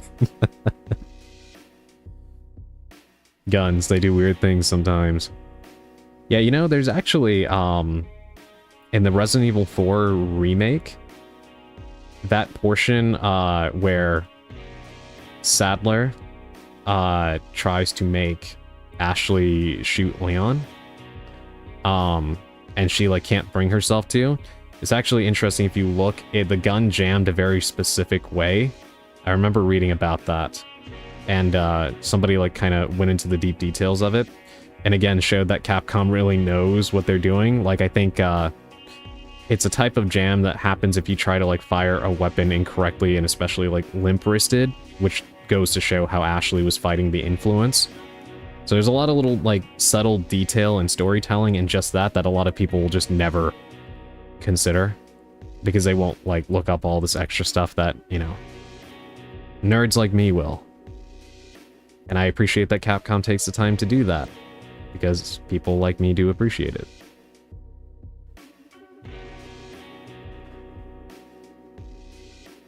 We'll have to look it up. Yeah, if I find it, I will send it to you. It's a specific name for the kind of jam, but evidently it'll sometimes happen when people try to fire a gun limp-wristed. Stovepipe, yes, that's what it is. Yeah. So that's why when when he tried to make her shoot him, it didn't happen, So it's not that she didn't try or like her body didn't do it, but the way she did it, because she was fighting his influence, made it jam like that. So it didn't work, and I think that's a really cool detail. It shows how much she was trying to fight it, even though she didn't have control, you know? And it kind of adds like that little element of danger and luck to, you know, something worse not happening to Leon in that moment.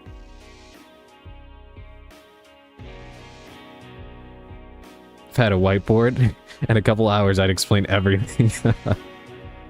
You know, Bulgay, with your wealth of knowledge, maybe you should make a YouTube channel and stuff. You do seem very knowledgeable about it, and you explain it in a way that's very informative, concise, and fun. Could be an interesting thing for you to get into if you were ever interested in that kind of thing. Or serve as a consultant for people. Like I said, if I had the, you know, if I'm ever wondering for what to throw into a book of sorts, or if I were ever lucky enough to be able to work on a video game, I would definitely consult you for the weapons aspects.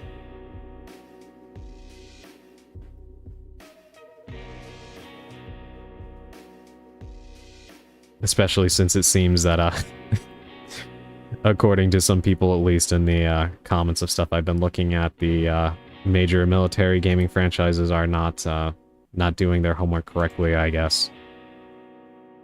Which is funny. I'll have to look into that, honestly. Yeah, you should. I mean, even if you don't, like, decide to do, like, a YouTube channel, there are people who actually do pay nicely for consultants and that kind of thing. Especially in the field of, like, book writing. Believe me, I've come across a lot of people. I've had people actually turn to me for advice on, like, how to write certain things, and I did do some work, like, consulting and beta reading and editing and stuff like that.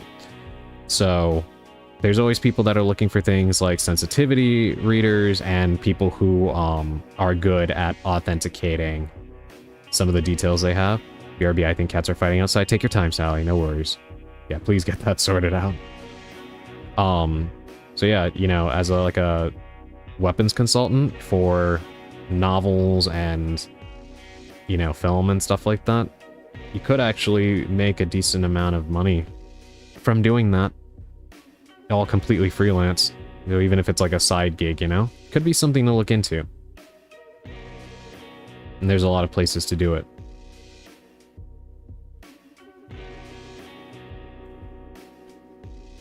I agree, it's niche knowledge. Yeah, exactly. Yeah, that's why I had actually mentioned, like, some of the complaints people have with, like, modern military games and stuff, because if they're not even getting certain details right, it does go to show that, you know, there is a demand or a lack of people who are able to give that accurate information. And these days, I wouldn't even doubt that some people are getting their information from AI. So, you know, if people want to do it right, then they would turn to somebody who actually knows what they're talking about, you know? Hold on, let me refresh my chat doc on OBS. It seems like it froze. And if it happens to stay that way, then I cannot see any potential YouTube comments. So let me fix that.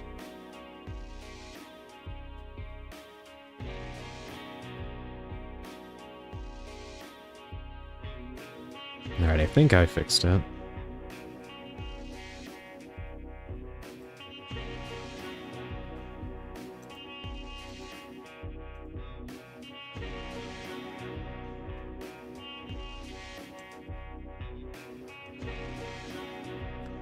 You know, I think, thank you for the hydrate.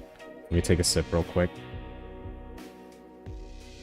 I think this is the longest I've ever just sat and talked with all of you. Which is fine by me. I've been having a good time, and I hope all of you have been having a good time as well.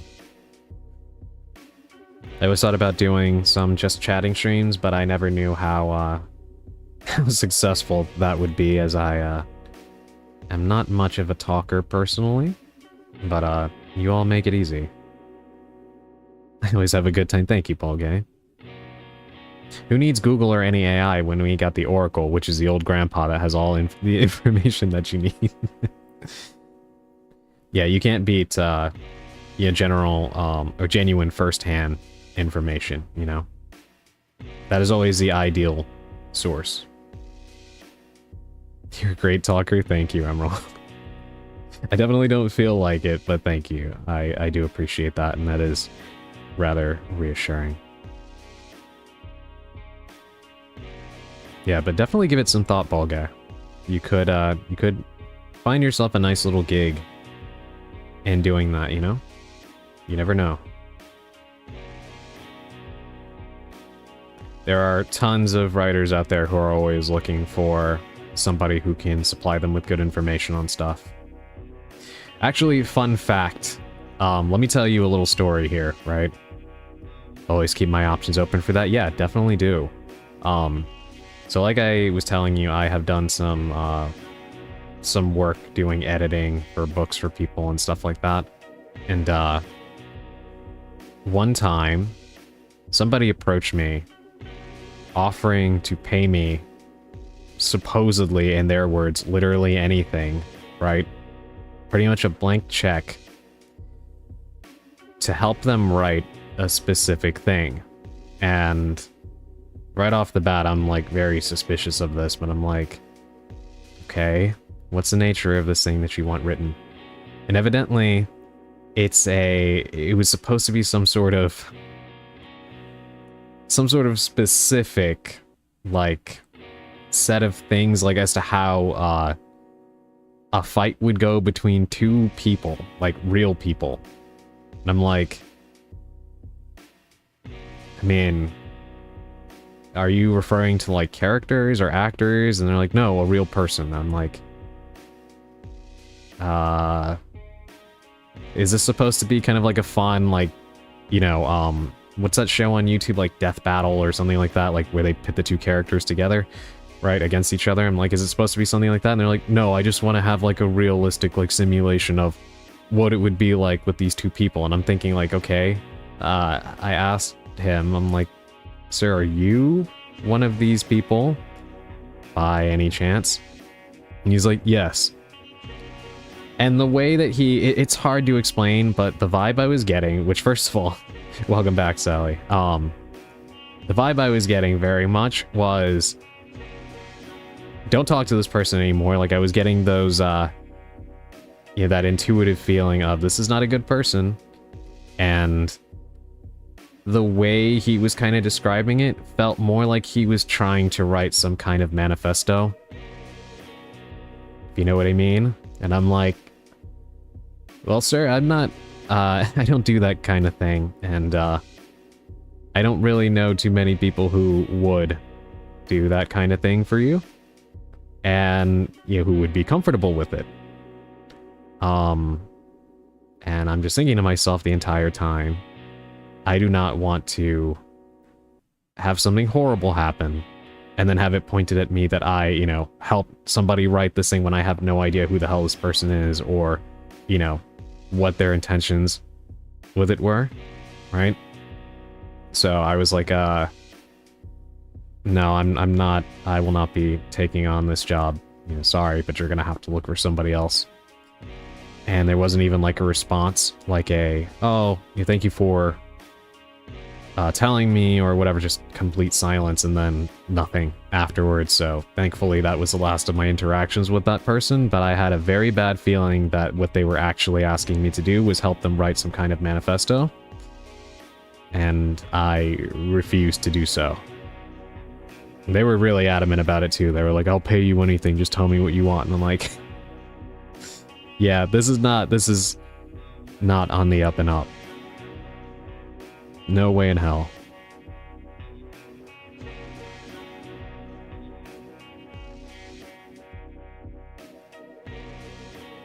Good call. Yeah. Yeah, I do personally feel that it was a good call. And I hope that nobody else got roped into whatever that was. Like, even the way that they kept phrasing everything, like trying to put it like, oh, I'm talking about a fight between two people or whatever, felt very much like a euphemism. It did not feel like it was actually meant to be like a Adult simulation or whatever the hell he was trying to sell it to me as. It definitely felt like something else. And I did not want to be a part of that. So. Yeah, kind of a weird story, but talking about like consulting on like narrative stuff did make me recall it.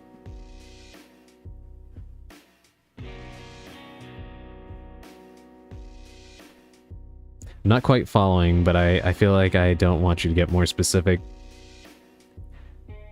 I think the best way I can put it without getting too specific is like it kind of felt more so like somebody who was writing some sort of manifesto for a plan to hurt another person or potentially worse, and maybe more than one person. If you catch my drift. That's what it felt like to me, at least. So. I definitely did not want any part of that.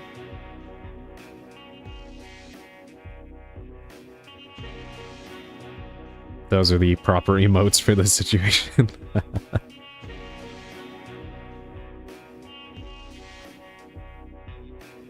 Speaking of emotes, I guess that is another thing that we do need to think about. I need to see if I can find a way to get some more.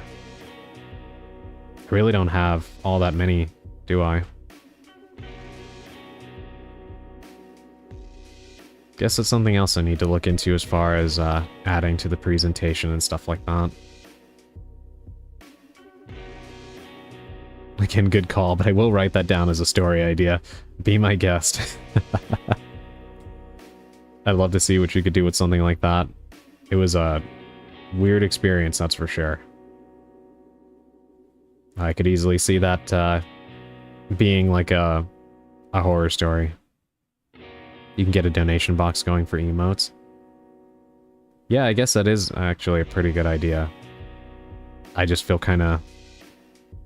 I don't know, I think like one thing I do need to get over as a streamer is like, you know, part of the experience is if people enjoy what you're doing, they will donate. And obviously I do want that, and I don't mean that in a greedy way, but again, I've taken what I've gotten and I put it towards this, for example, this outfit, right? And I do want to take more opportunities to improve the overall experience for all of you. So obviously I am okay with it, but it always does feel a little, imposing. I guess doing stuff like that, but I guess that's just something I need to get over, you know? Thank you for the head pads.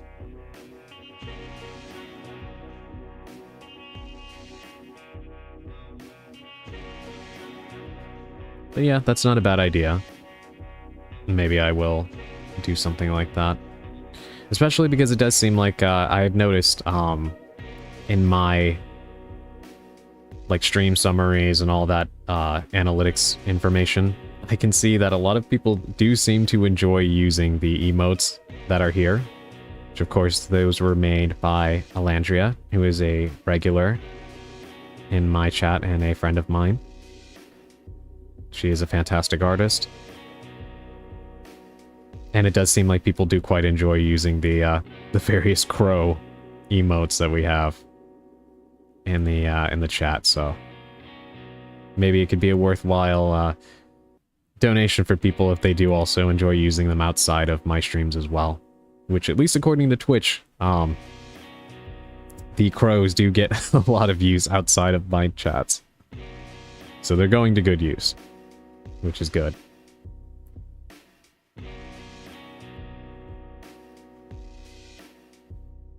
I don't know why these ad breaks feel like they're happening every 5 seconds. For anybody that is not subbed, I do apologize for the frequency of ads. I don't know why that is going on. They're supposed to happen, I think, every hour. And I guess maybe time is just flying and I'm not realizing it because it is 8:01, so I guess we were due for an ad break. Though sometimes Twitch just decides to do its own thing and serve an ad anyway, even when it isn't time. Or when I tell it not to play an ad, it'll do that. Or if I tell it to play an ad so it'll get it out of the way, like if I'm taking a break, it will do a double ad break for whatever reason. No clue why.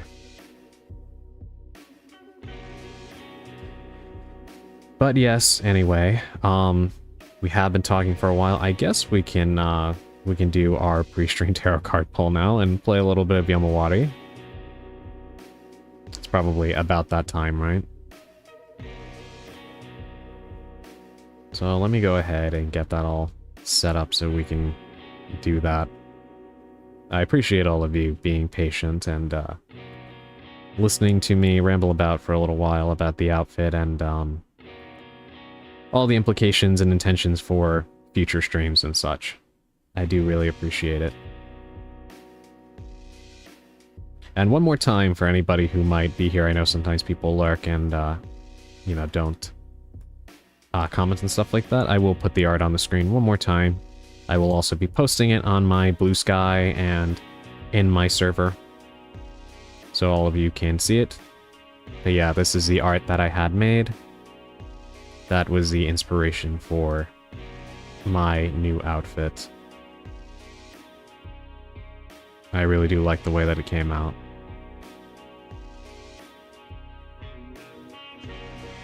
I did get some funny feedback from people about what it looks like, but I won't get into that.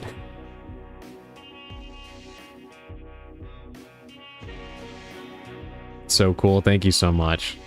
I really do appreciate it. Like I said, it took a lot to get it to come out right.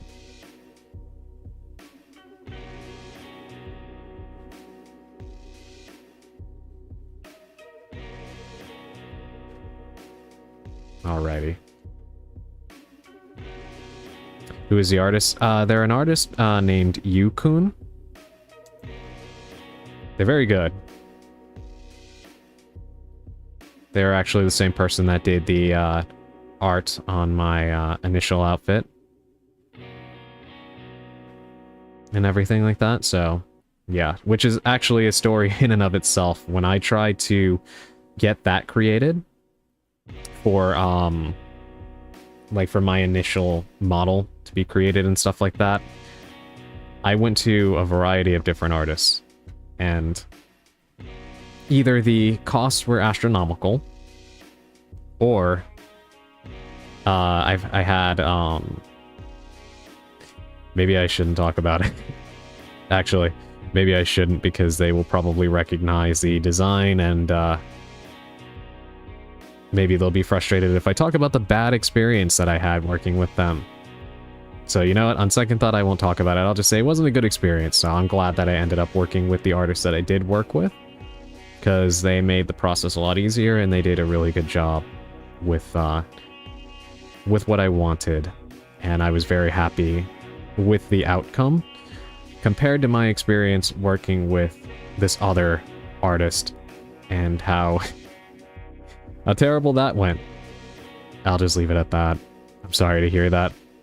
Yeah, it happens. Working with people on art can always be a tricky thing. Even before like doing streaming, I had pieces commissioned for some of the things that I've done before, like my personal projects and such. And it can always be kind of a tricky process. But, that was definitely the worst experience I've had up to this point. But thankfully, you know, everything happens for a reason, I guess, and as I'm always telling you, all of you with the tarot readings that we do, sometimes you just need to go with the flow rather than fight the current, and just accepting that that whole situation wasn't going to get better and just looking for something else ended up resulting in me being really happy and satisfied with the end result of a different artist. So, you know, it worked out in the end. So, not too much to complain about, I guess, when you look at it from that perspective, you know? That is why it's always important not to force things, because sometimes if it isn't meant to work, it just isn't meant to work, you know? But evidently, the battery in my mouse died, so 1 second, I'm going to just go grab another battery. It won't take me long. 1 second.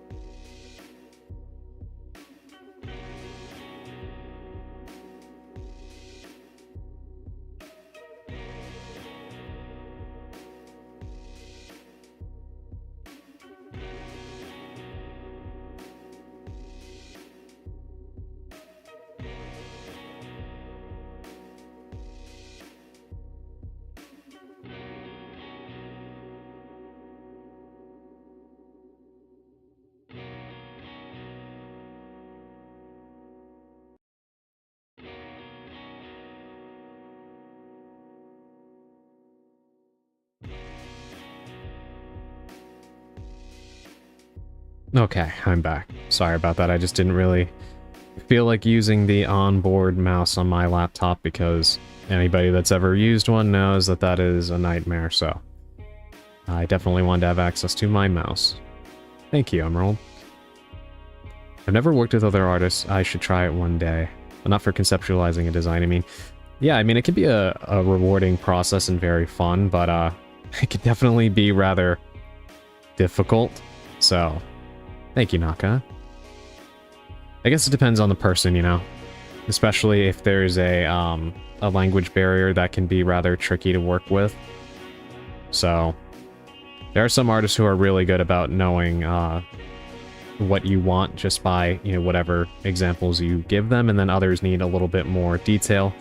All normal stuff, of course, but sometimes in the middle of that process, things can literally get lost in translation, and it can create quite a bottleneck in the process. So, I've also worked with artists who start getting kind of frustrated, which is like, yeah, that gets annoying too, because, I mean, this is all part of the process, right? So, oh yeah, I've been on the other end, where someone gives me a description to draw. Yeah, so I guess you would probably have more experience and a better ability to convey, like, the details, right? For me, obviously, I'm not an artist, so I probably don't do a great job of explaining what I want, although I do try to give a lot of visual examples, and sometimes I'll even go and create characters on, like a separate character creator or something to the best of my ability to make the process as easy as it can possibly get. So I do try my best to make it easy for them. Sometimes people don't realize stuff like blue can mean a lot of things. Yeah. Yeah, I can see where that would be extremely frustrating. Actually, on this latest commission for this outfit, I did try to, like, I looked up color swatches and stuff so I could get the exact, like, hex code for the colors and provided examples for stuff, so that way it was easy to understand. At least, I hope it was easy. Now, knowing you, I'm sure you're quite thorough and detailed. I do try my best.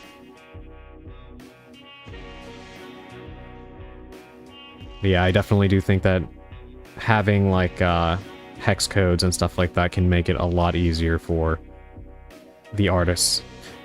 Something that can also be kind of tricky, though, is, like, for me personally, I do like a little bit of leeway, which can be kind of difficult at times, because, like, when you're working with an artist, like, I'm not an artist myself, so I do trust the sensibilities of an artist to be able to fill in the blanks where I myself may not see that something may look kind of off visually, and trust them to be able to have a little bit of their own input. And I always like that kind of back and forth, but again, I think you do need to kind of have a decent relationship with that artist, in the sense where you start to know each other's ways, because otherwise it can be a little tricky on both ends.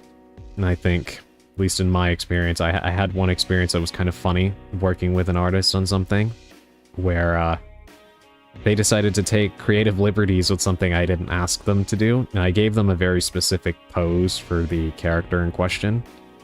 And I even, like, created it on, like, a separate thing where you could pose models and stuff, so there was no question about what I wanted, and they decided to just add a random object into their hand.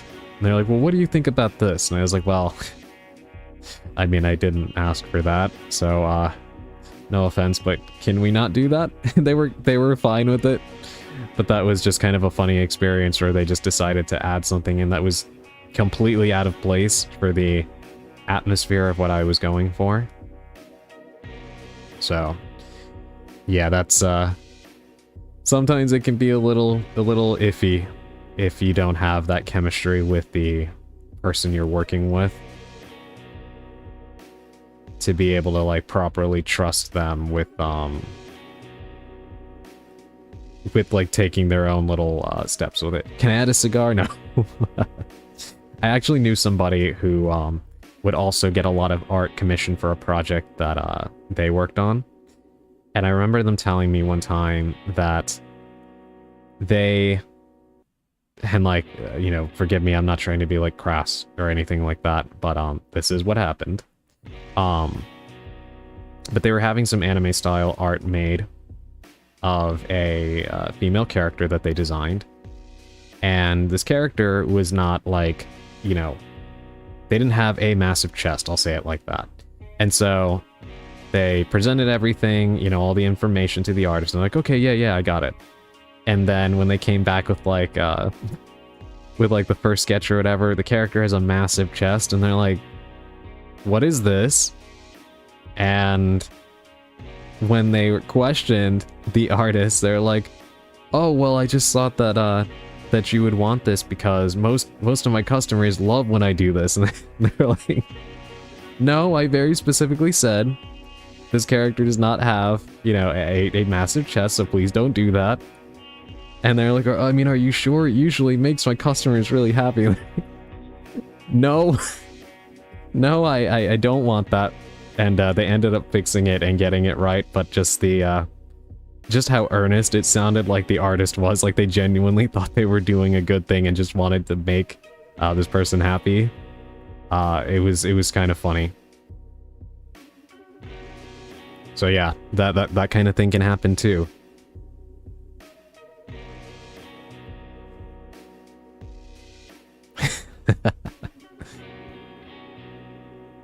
What is with anime girls and massive chests? I mean, it depends on the artist, I suppose.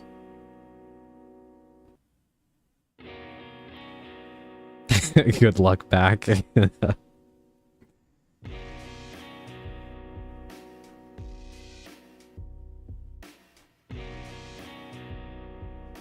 Yeah, I do feel like a lot of times when you have like, when people are going for the objective of making a character attractive, whether they're, you know, male or female, they tend to go overboard on certain attributes. So yes, with female characters, a lot of times it's like a really oversized chest, or with a male character, it's like impossibly bulging muscles to the point where you would have to be on steroids. And I do find that funny because, I feel a lot of times people misunderstand what people actually find attractive about the human body and proportions. I will say drawing chests is hard for me when taking other people's characters because I don't want to sexualize them. Yeah, no, I can understand that. But one reason why I say that is when you look at the recent stuff with Leon and RE9, a lot of people were surprised, and I talked a little bit about this, but there was a lot of men being very obnoxious about the fact that women find Leon very attractive.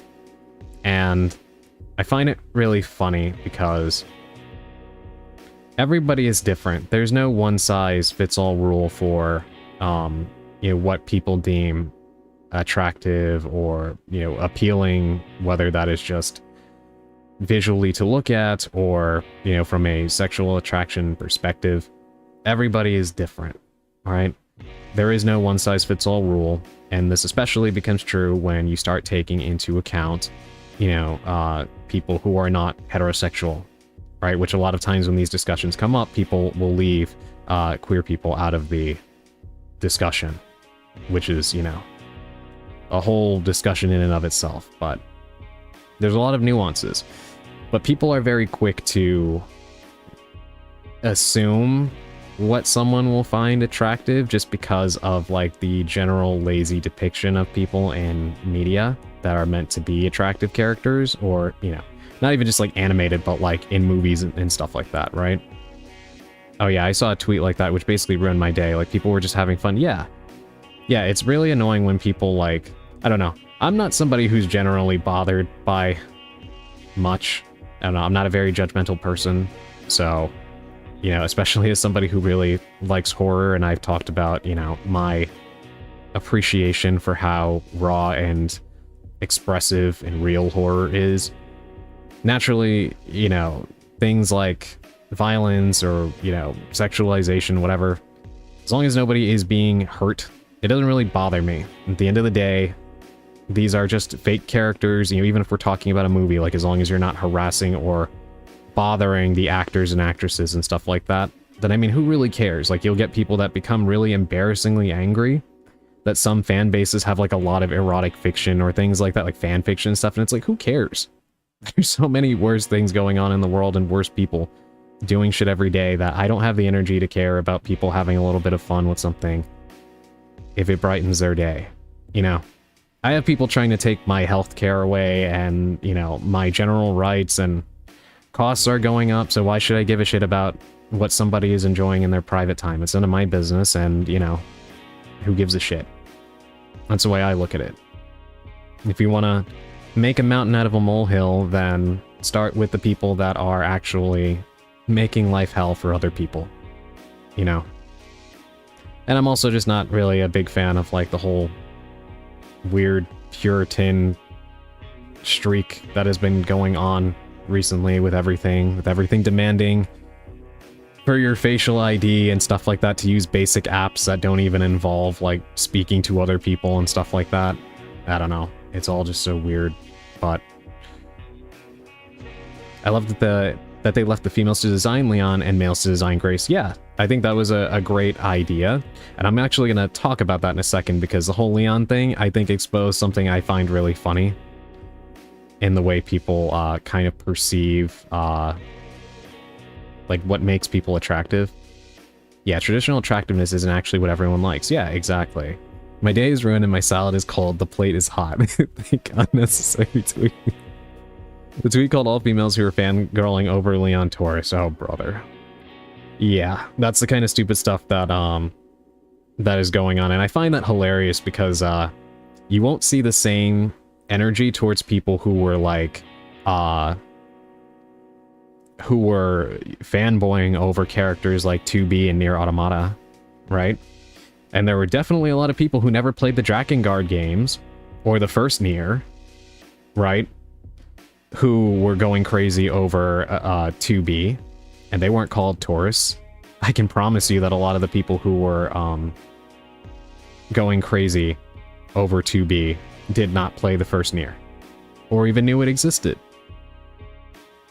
And many of that game's sales did come from people who were quite attracted to 2B, which is perfectly fine.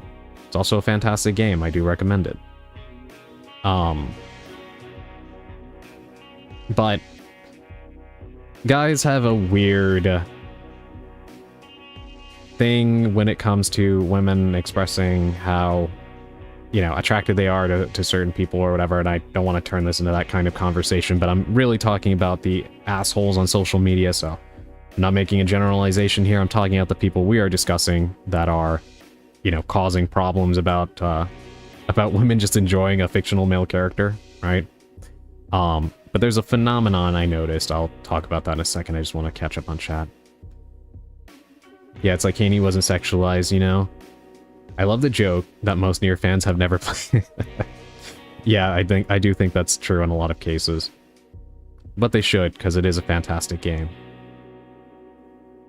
I've also seen some people, like, get mad because Yoko Taro is very clear about, like, he does design his characters to basically appeal to his sensibilities. Which, again, I mean, as long as you're not depicting anything that is harmful to people, you know, I don't really care. I also do find it funny because, something that kind of went under the radar was 2B got most of the attention, but there was a lot of women who were, into 9S as well, the male co-protagonist of the game. A lot of people were into 9S. So, you know, that was also nice to see too.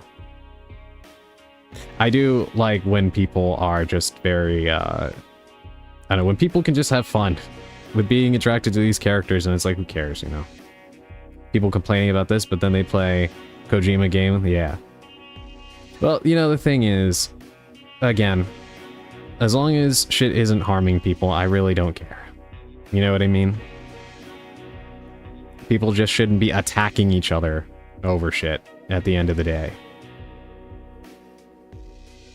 Because if you have issues with stuff, you don't need to engage with it. And it's as simple as that. Let people enjoy what they enjoy. as long as it's not harming other people. Obviously, there are some things that do bring harm to people, and that in and of itself is a problem. But that is where the discussion should come into play. But if you have people that are adults that are discussing stuff that is made for adults, and it veers into territory, whether you believe it is cringe or you find it to be icky or whatever, just don't engage with it. I wish people would have that attitude towards more things, you know? I don't have to, like, if I'm out in public and I see somebody that irritates me because of, you know, something they're saying aloud or whatever, I don't feel the need to march up to them and tell them how I feel about it. It's none of my business, right? Who the fuck cares what I think? But the internet has made people think that just because you post things in public that it's an invitation for everybody to come and give their opinion about, you know, what you think. And sure, yes, comment sections would kind of imply that sure, anybody is allowed to weigh in on stuff. However, I do think there's common sense and etiquette that people should have common sense about in regards to how you address other people. Especially because many of these people would not appreciate being addressed in the way they talk to others, but they never really get that far in the way they think. But I do also believe that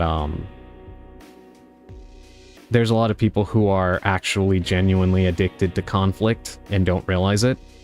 That is pretty much the story of Twitter, and why, amongst many reasons, why I don't use that site. The only reason I have an account there is just to make sure that I don't have anybody imitating me, and I have the name and stuff. Because I have had some people try to do stuff like that before.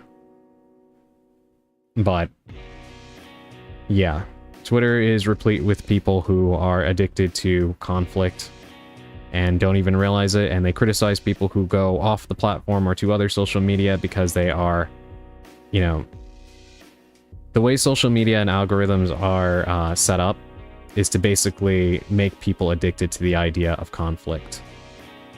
Not even just with Twitter, but you see it on YouTube with all of the videos that get served to you that are made to make you feel upset. That's why, like I said earlier, I try to do the opposite with the things that I create and show more appreciation and have more positive, vibes, because there isn't enough content out there like that, just celebrating stuff or just being thrilled about stuff, as opposed to looking for any avenue to be upset and then get combative with other people, you know? I'm surprised Twitter's still going on. It really adds nothing to society. It does add stuff. It does add negative stuff, unfortunately. But yeah, I agree. But yeah, back to the Leon thing. So, an observation I made with this is, when they revealed his design, I saw quite a few people who, like guys who were really disappointed with the way Leon looked, because they wanted him to have like a big beard and stuff for some reason. And women were going absolutely nuts over his design and saying like he looked so good and all this other stuff. And it's like, well, yeah, he looks fantastic. But the reaction from guys, like, I noticed there was a lot of people posting on social media like, I don't understand all the fervor around Leon. Like, he still looks like too much of like a baby face, and like, he's 49 years old, so he should look more manly. He should have a bigger beard, and like, how do women find this attractive? And then meanwhile, you see women going crazy and saying, oh, he looks great. Look at his forearms and that outfit and all this other stuff. And it's like, you can tell Leon in Requiem was designed by the women on the team at Capcom, because I have seen that as a, as a rather common sentiment. That, for example, like, when men, like, have, like, muscular forearms and stuff like that, and, like, they roll up their sleeves, like, that's something that a lot of women do find attractive. And you'll have a lot of guys who are completely clueless about that. And I find that funny, because, again, it goes to show the difference in sensibilities, to where, to these guys, they envision the idea of attraction being essentially a Arnold Schwarzenegger or, like, Sylvester Stallone type of thing. right? Or like a big bushy beard. And that is not what a lot of women, you know, I'm not saying women don't find that attractive. Of course they do. But I'm saying like, that is not, despite the fact that gets served to us as what, you know, the male ideal is in a lot of movies and popular entertainment. That is not actually what a lot of women will say that they find attractive. So, you know, when people kind of get all up in arms about the idea of what attraction is, you know, again, whether we're talking about female characters having really large chests or male characters having big bulging muscles, it's like, more often than not, that actually isn't what you'll see a lot of people into. And that is only speaking from, you know, the heterosexual, like, perspective. When you start considering other perspectives, as you should, it gets a lot more nuanced and complicated than that, you know? But people often don't listen to what people actually find attractive. They just go based off of stereotypes, you know? And I just thought that was kind of funny that, one half of the fan base was mourning that Leon didn't have, like, a caveman look, and then the other half was completely melting down because of how good and well taken care of he looks for his age. And I thought that was rather funny. When I made a new YouTube account, the first things they try to recommend me are just clickbait and negativity. Yeah, I have a kind of in-joke about that, which is the recommended page on YouTube nowadays looks like the checkout lane at your local grocery store with, like, all the tabloids and the National Enquirer. Like, stuff like, you know, this woman married Bigfoot. Right? Open to page 17 to read the story. Right? Or alien twins birthed from, I don't know, insert celebrity here. Just crazy shit. And that's what you'll see now as, like, the basic thing recommended to you on YouTube. Even down to the fact that the thumbnails actually resemble the covers of those magazines. It's crazy to me. I remember being a kid and seeing those things, and even then I knew they were bullshit, but it was always kind of funny to, like, just see, like, I don't know, some random, like, celebrity. I don't know why the name, like, Gene Simmons comes to mind, but, like, Gene Simmons gives birth to a flagpole. I have no idea. Just crazy, insane shit like that, and you look at it and it's like, who's actually buying this, right? And now people are making a killing making those kinds of, that exact same kind of crazy content, but on YouTube. It's insane. And I hate it. I really do. But unfortunately, it has kind of become mainstream. So. But we live in hell, so what else is new, right? I'm here lurking and playing games because my PC got delayed. I'm so sorry to hear that, Purple. I know you were really excited for that. What delayed it? Thank you for the Hydrate Emerald. I actually do need it.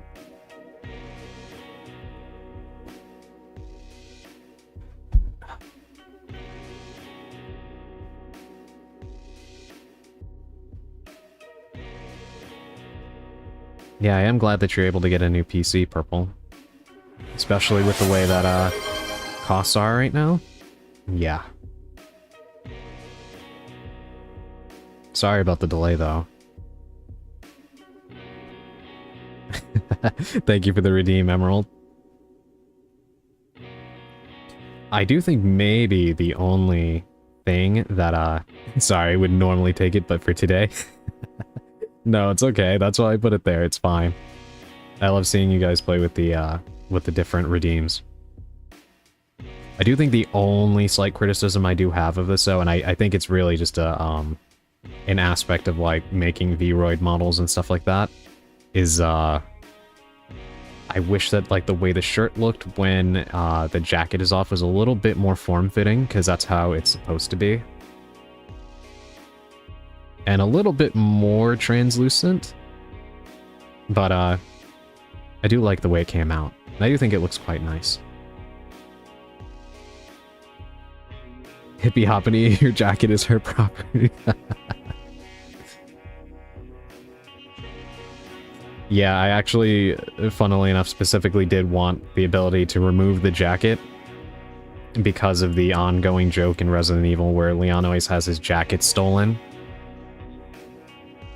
Ever since RE4, that has been like a thing that constantly happens to him. He starts out with a cool jacket, and then it gets taken from him.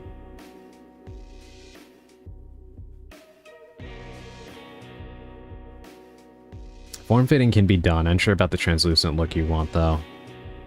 Grace too? Yeah. Yeah, she lost her cool red jacket, which I was bummed about, because it is actually inspired by her mother, Alyssa.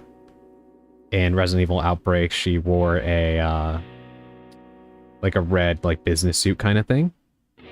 And I liked that they referenced that in Requiem with her having a red jacket, and it did look really cool, so it's a shame it got taken from her.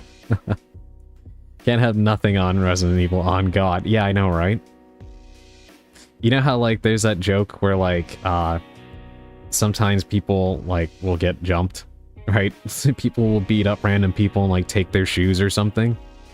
That's what happens to the Resident Evil characters. These villains will, just completely take their cool clothes. Oh, I just thought the jacket was cool. Love that connection. Yeah.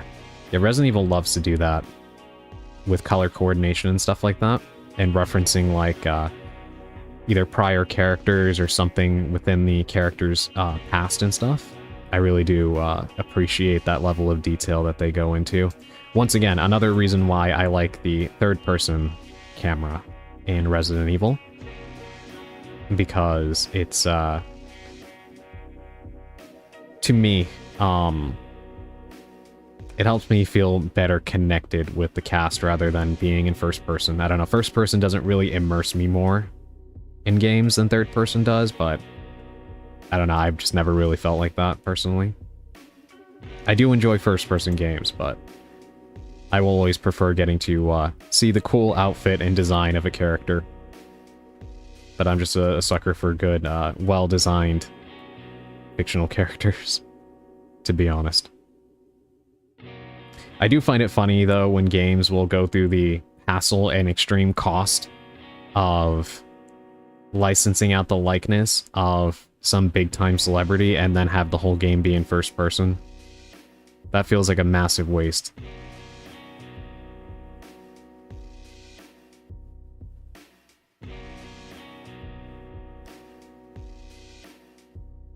Who did that? There's a few games. It never ended up happening, sadly, but, you know, Silent Hills, or PT, I guess would have been first person, and they had Norman Reedus as the main character, so that's kind of crazy to me that they were even going with first person, considering, you know, that they licensed his appearance. Like, I'm sure the cutscenes would have been third person, but I don't know, if I'm paying that much money to get this guy in, I would have had him on screen 24/7. Which I guess Kojima ended up remedying in Death Stranding, right? So, that kind of worked out. I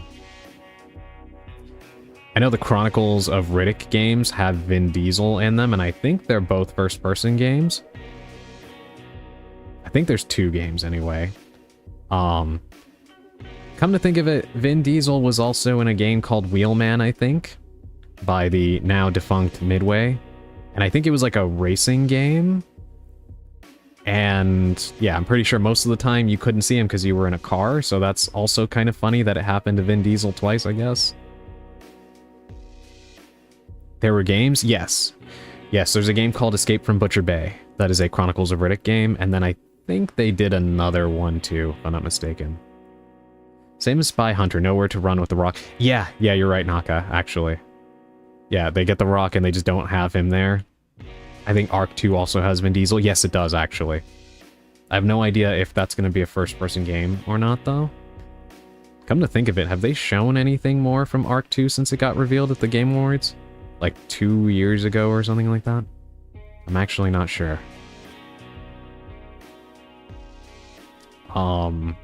Let's see, what other examples are there?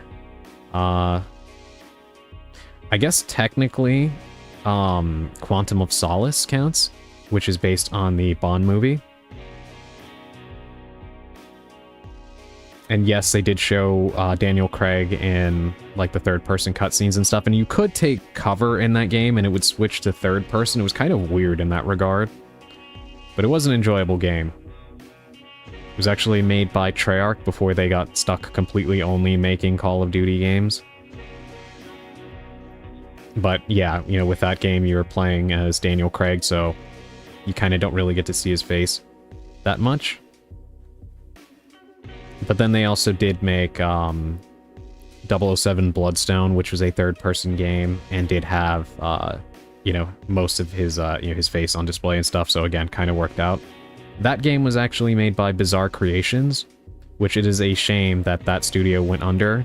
They were very talented. They made games like Geometry Wars and Project Gotham Racing way back in the day. And they also made a game called Blur, if I'm not mistaken, which was like a Mario Kart type of game, except with like, you know, a realistic art style that was very arcadey. And it was so much fun. I got a few people into that game that don't even really play racing games. I wish that that would get remastered. It was so much fun. And unfortunately, Activision killed them because that's what they do best. But Bizarre Creations were very talented, and they did work on 007 Bloodstone. No, not at all, and I really like the first one. I would like to play the second. Hopefully they announce something about that. I would imagine, with the money that they probably invested to get Vin Diesel into the game, that they better, they probably should, you know, eventually release the game. Everything now takes like 9 to 10 years to make, which is crazy, so I'm sure it'll pop up again. Isn't it funny how Duke Nukem Forever was kind of like the joke of the industry in the sense of like, with how unfortunate its development was and how long it would take to come out, and now every game is a Duke Nukem Forever? I find that quite funny. Be right back, no worries. I'll never forget the change of Pierce Brosnan in the GoldenEye remake. Yeah, they had to do that, because they couldn't, like, get his likeness and stuff like that. Though I do appreciate the effort they went into to reimagine GoldenEye's plot for the, reboot, or reimagining, rather, that they did of it. Because they actually did get the original writer of GoldenEye to rewrite the story, but have it make more sense from a, modern perspective. Because the original GoldenEye dealt with, like, the fall of the Soviet Union and stuff, so obviously they had to redo that for, like, when it came out. And I think they kind of, like, centered the story around the 2008 financial crisis. So, maybe not as elegant of a plot line as the original GoldenEye, but still cool that they actually went through the effort of, like, essentially making, the game into, like, what if they remade the movie, but with Daniel Craig's Bond? And I did appreciate the effort they put into that. It was supposed to have Blur 2, but Bizarre got shut down permanently. Yeah, that is so sad. That is very, very sad. Blur was such a good game, incredibly underrated. It was like Mario Kart with realistic cars and stuff, but with very entrancing, like, arcadey visuals and a Call of Duty style loadout system. And that might sound like a mess, but it was so elegantly woven together. It was a really good game. A very, very good game.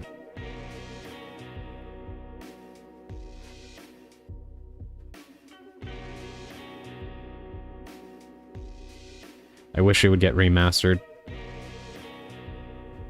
There are so many developers that unfortunately met their end way too soon, that never really got the opportunity to do more, despite having incredibly promising outputs early on. And then there are some who today are kind of like a shell of their former selves. That's how I feel about BioWare personally. They have not been the same for a very long time. Both from the perspective of the studio heads leaving and also just from, like, an output perspective. I enjoyed the Mass Effect trilogy. I always wanted to play Jade Empire, but I never got to, sadly.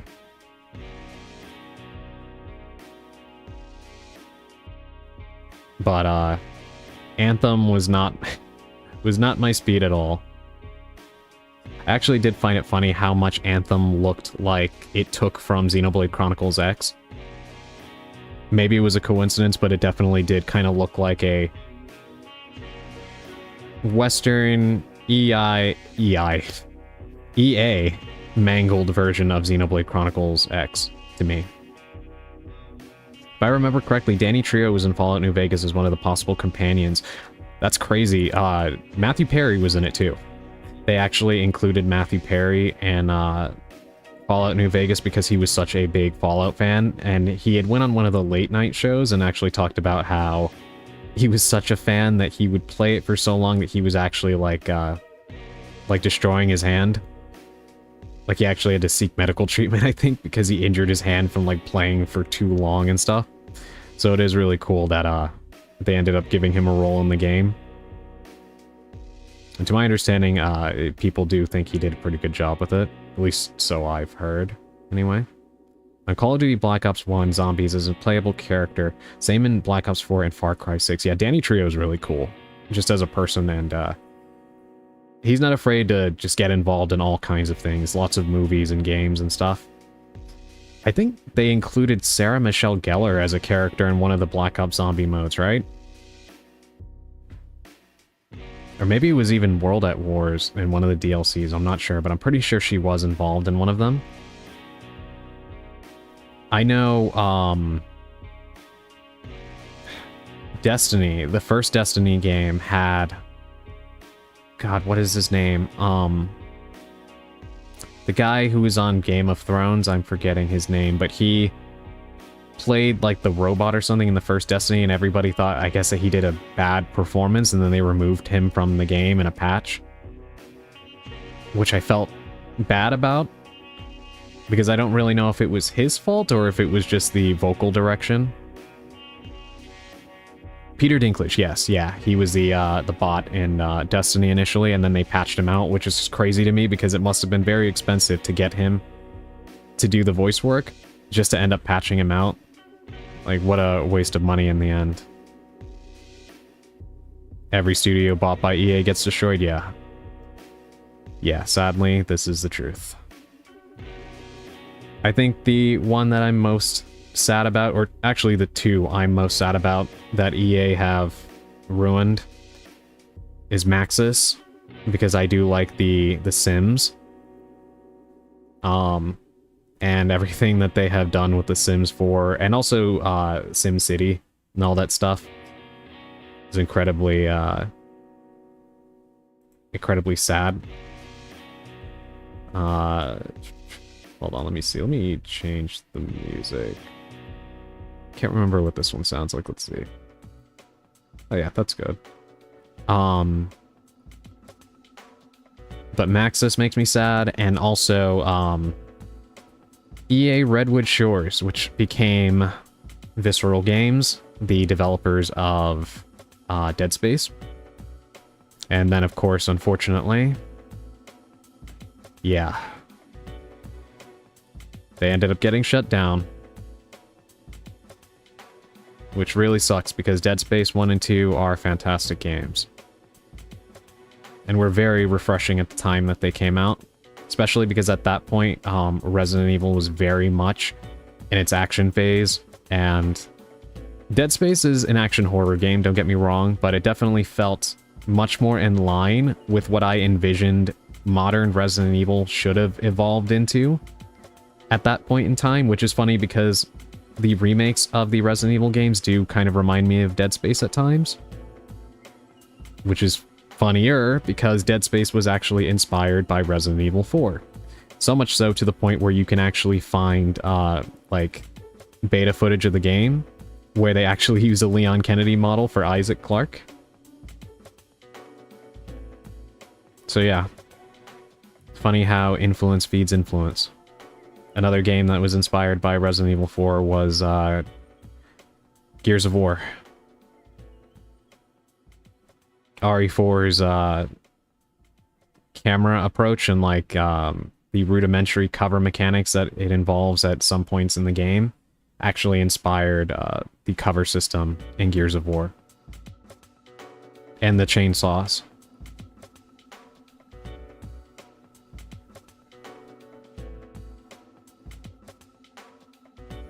I'll never forgive them for what they've done to both Westwood and BioWare. Yeah. Yeah, Westwood was pretty tragic, too. Almost forgot about that.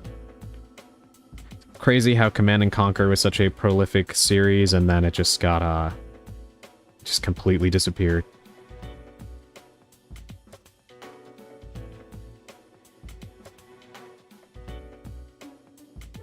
On the Activision front, Raven Studios was a sad one, too.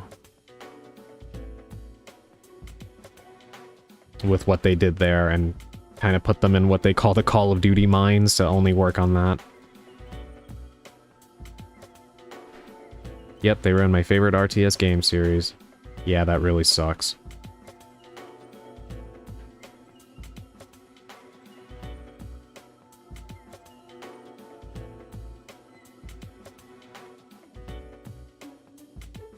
Alrighty. We're gonna go ahead and do this, and I'm probably only gonna play for a little while, because we spent a long time talking here, and, you know, I will have to, go eat somewhat soon, so we're gonna play for a little bit. Pre-stream tarot card pull. Yes, today our card is the Queen of Wands in reverse.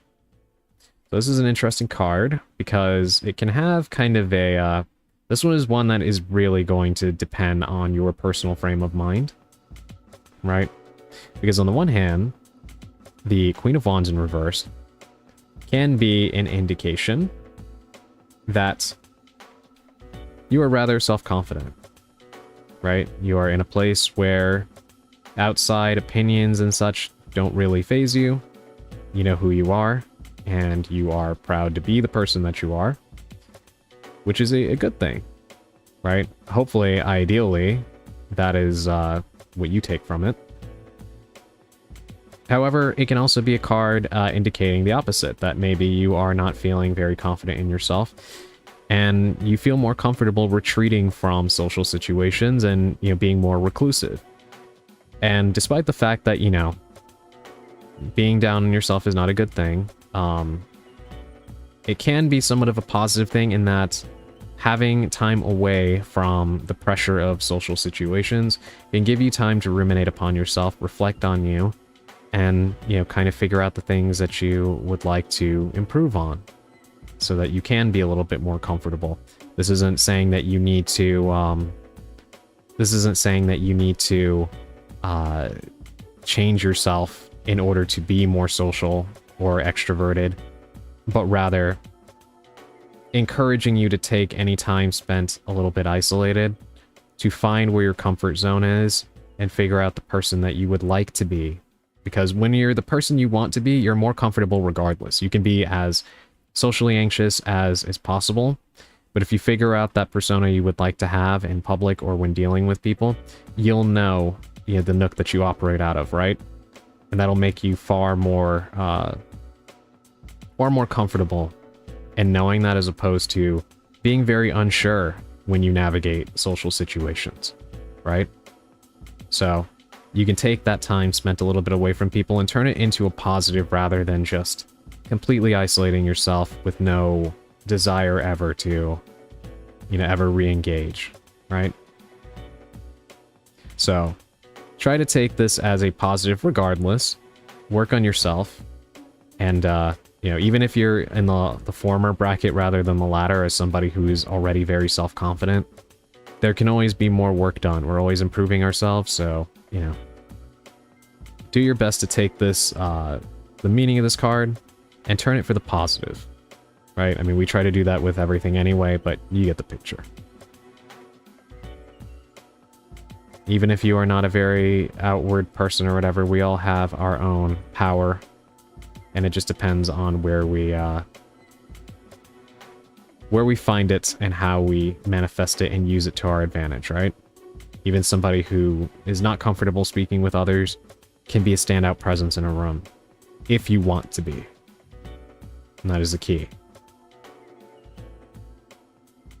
Thank you, Adrian. I will try. Believe me, it's just as applicable for me as well.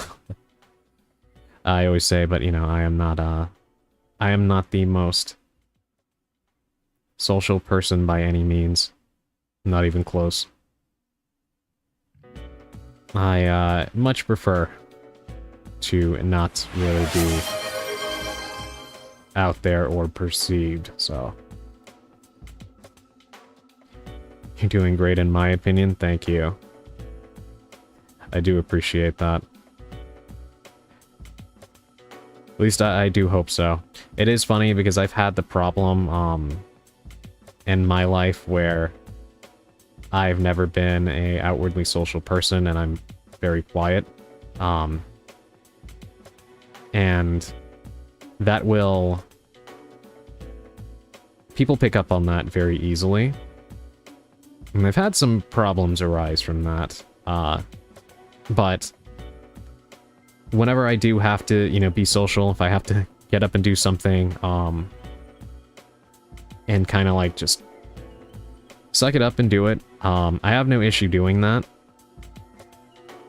But I think it gives people the false impression of me, and then I think people think I'm more social than I really am. And that brings its own problems with it as well. So it's like a catch-22, you can't really win. Yeah, some people are annoying when they see quiet people, oh yeah.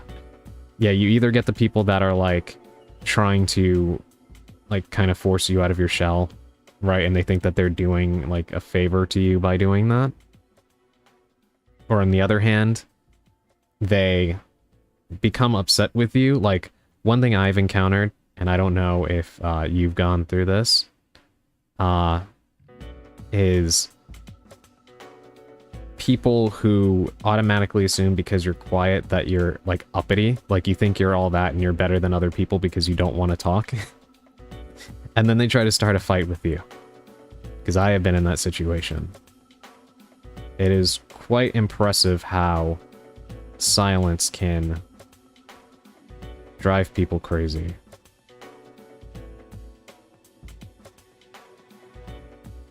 Which, in my opinion, that only happens because their own discomfort with themselves gets exposed. And they don't really like that very much. And it has nothing to do with you, they just can't handle it, I guess, I don't know. I'm the same, me being here is one example. Yeah, I think you do a great job, personally. When we were having our collab, honestly, I think I felt like I came off a little bit more nervous. Yeah, you were doing great. And you were quite funny as well.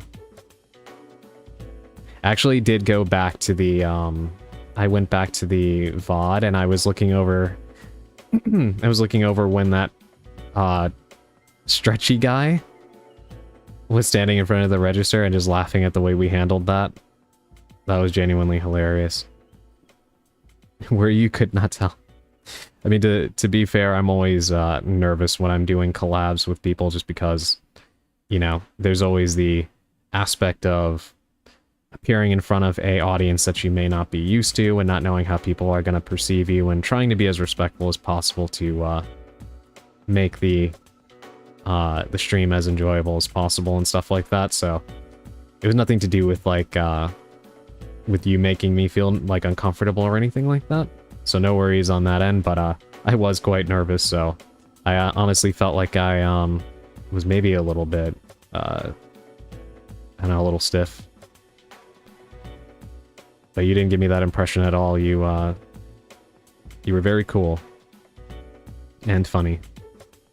You're so nice. I think you come across as very calm to the audience.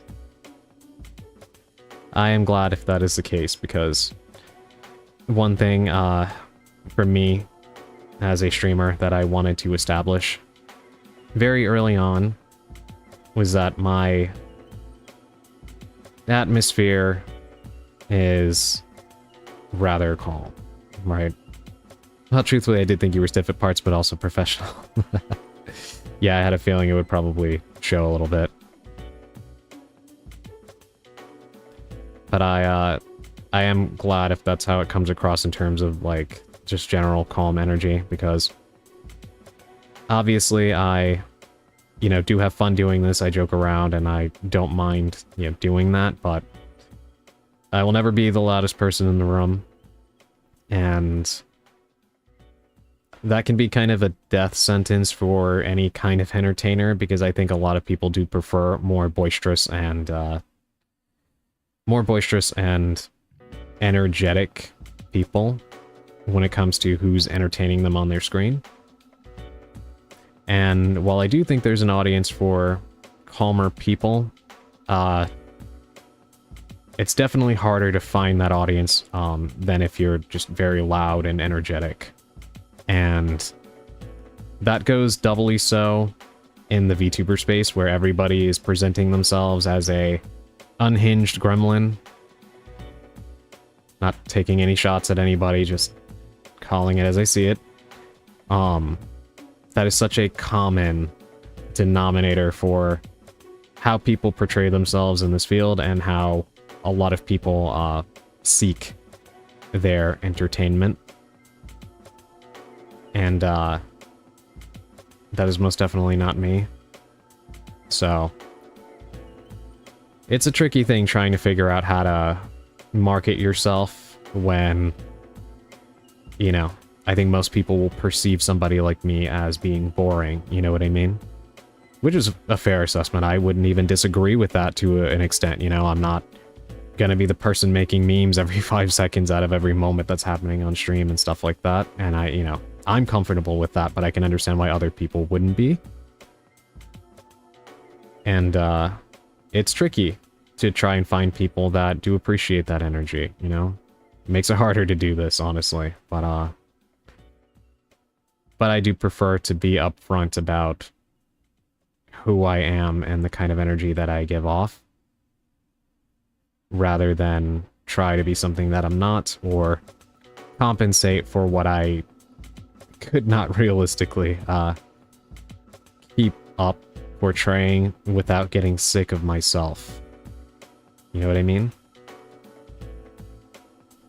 Ah, yeah, you know, I'm the same. We must find the calm people liking audience. Yeah, and that is a very hard audience to find.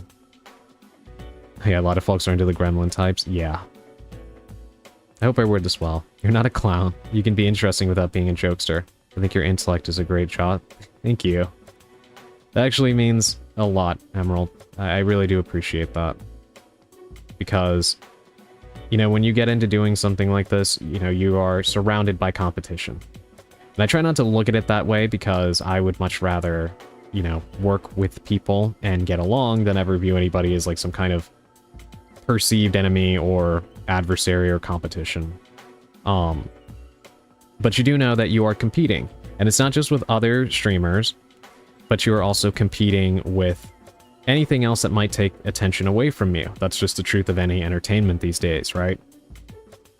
Video games are not only in competition with video games, they're in competition with movies, they're in competition with books, or, well, I guess maybe not so much books these days, but, you know, TikTok and YouTube videos and stuff. You know, the attention economy, if you will, is incredibly competitive. So naturally, people feel like they have to do more in order to retain people's attention. Which is true, they do. But it does lead to,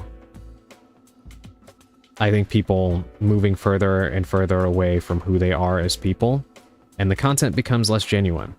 And especially when it comes to, like, streaming stuff, indeed it ends up a race to the bottom. Yes, it does.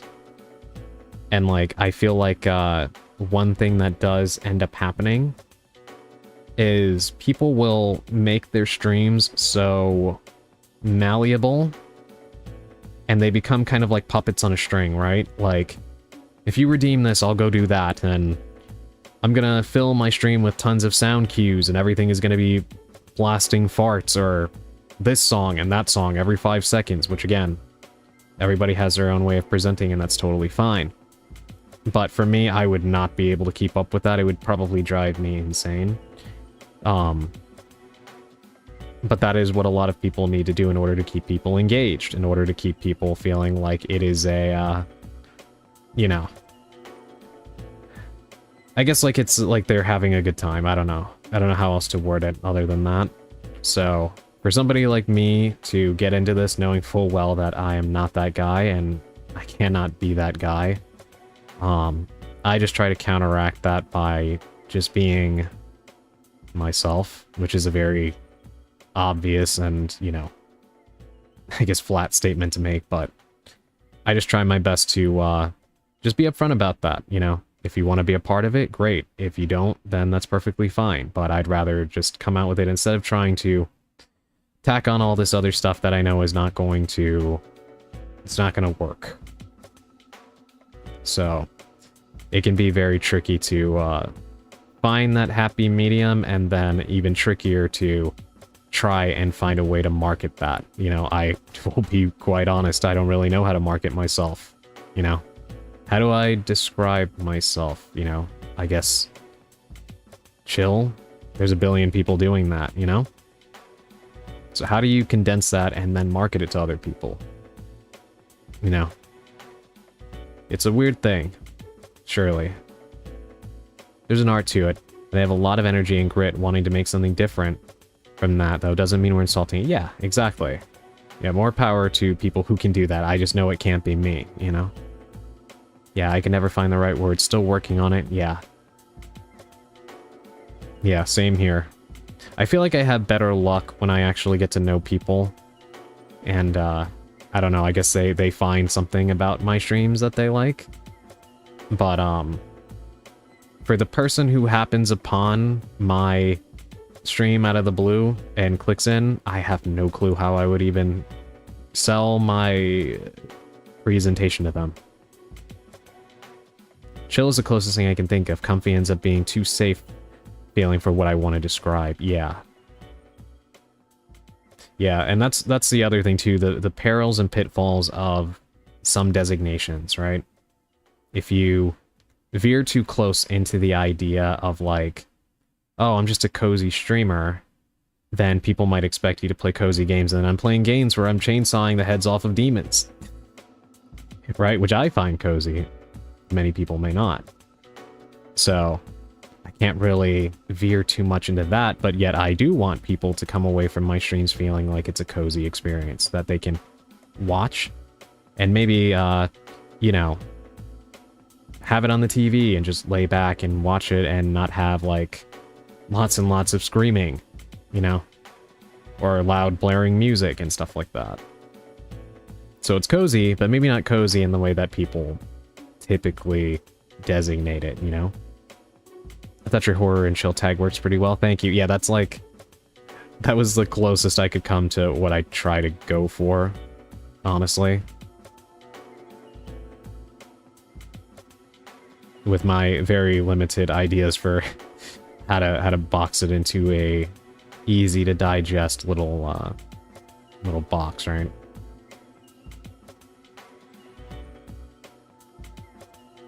I think another thing, too, is like, and I try not to get too into this because it can be a minefield to talk about, is how it is pretty difficult for male VTubers to really break out.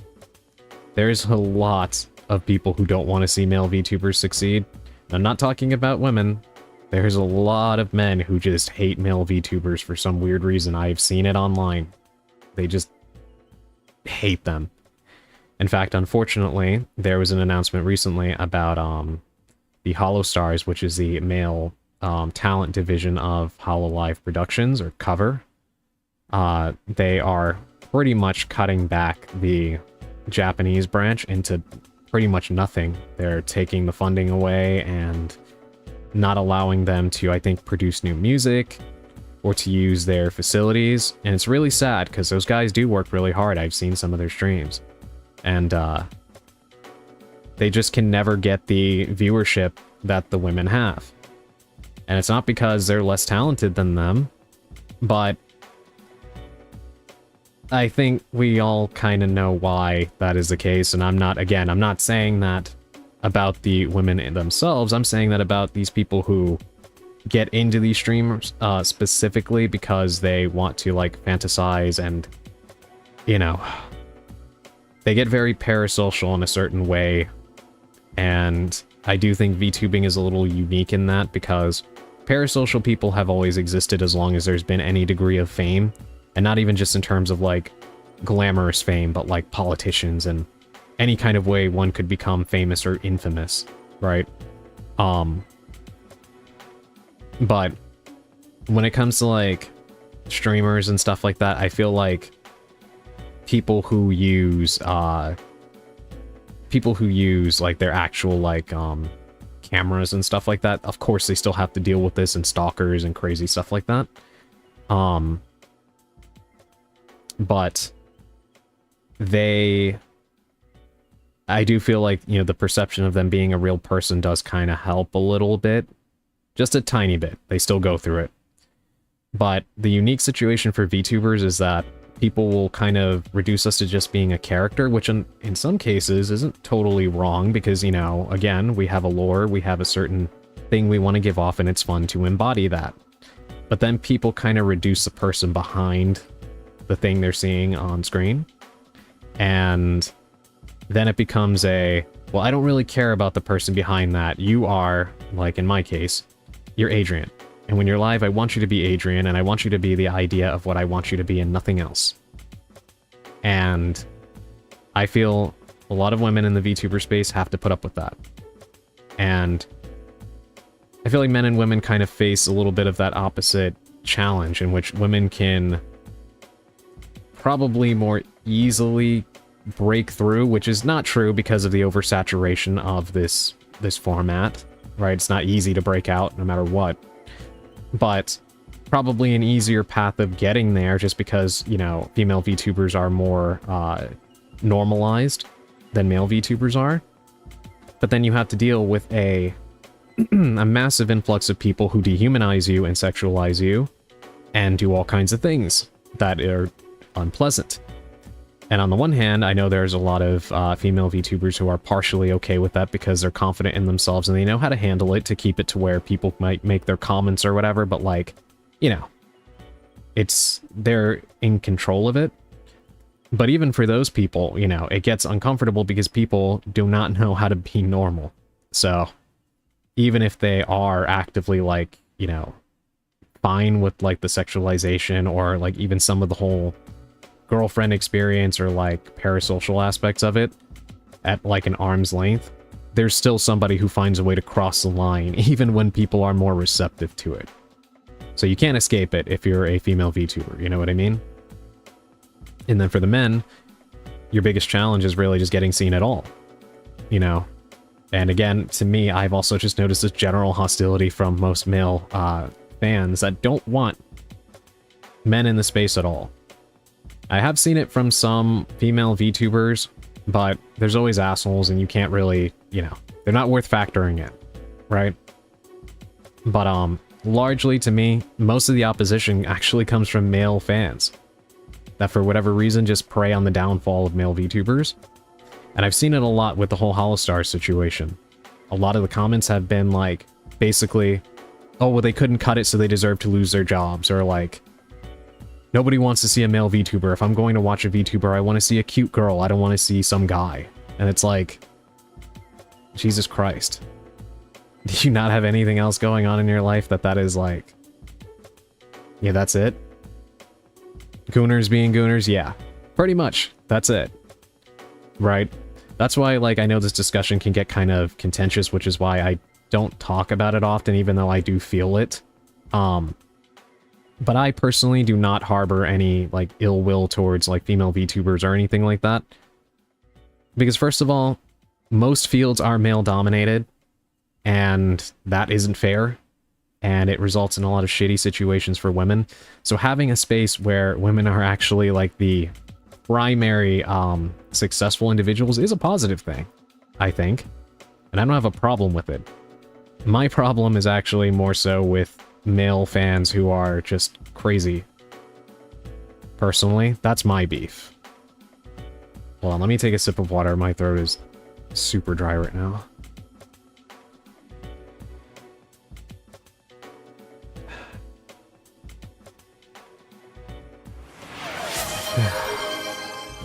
Thank you for the hydrate, I definitely need it.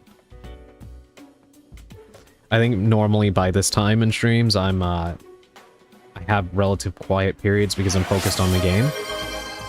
but I've just been yammering away tonight. Let me catch up on chat a little bit. Hold on. There are some things that you guys wrote I didn't see.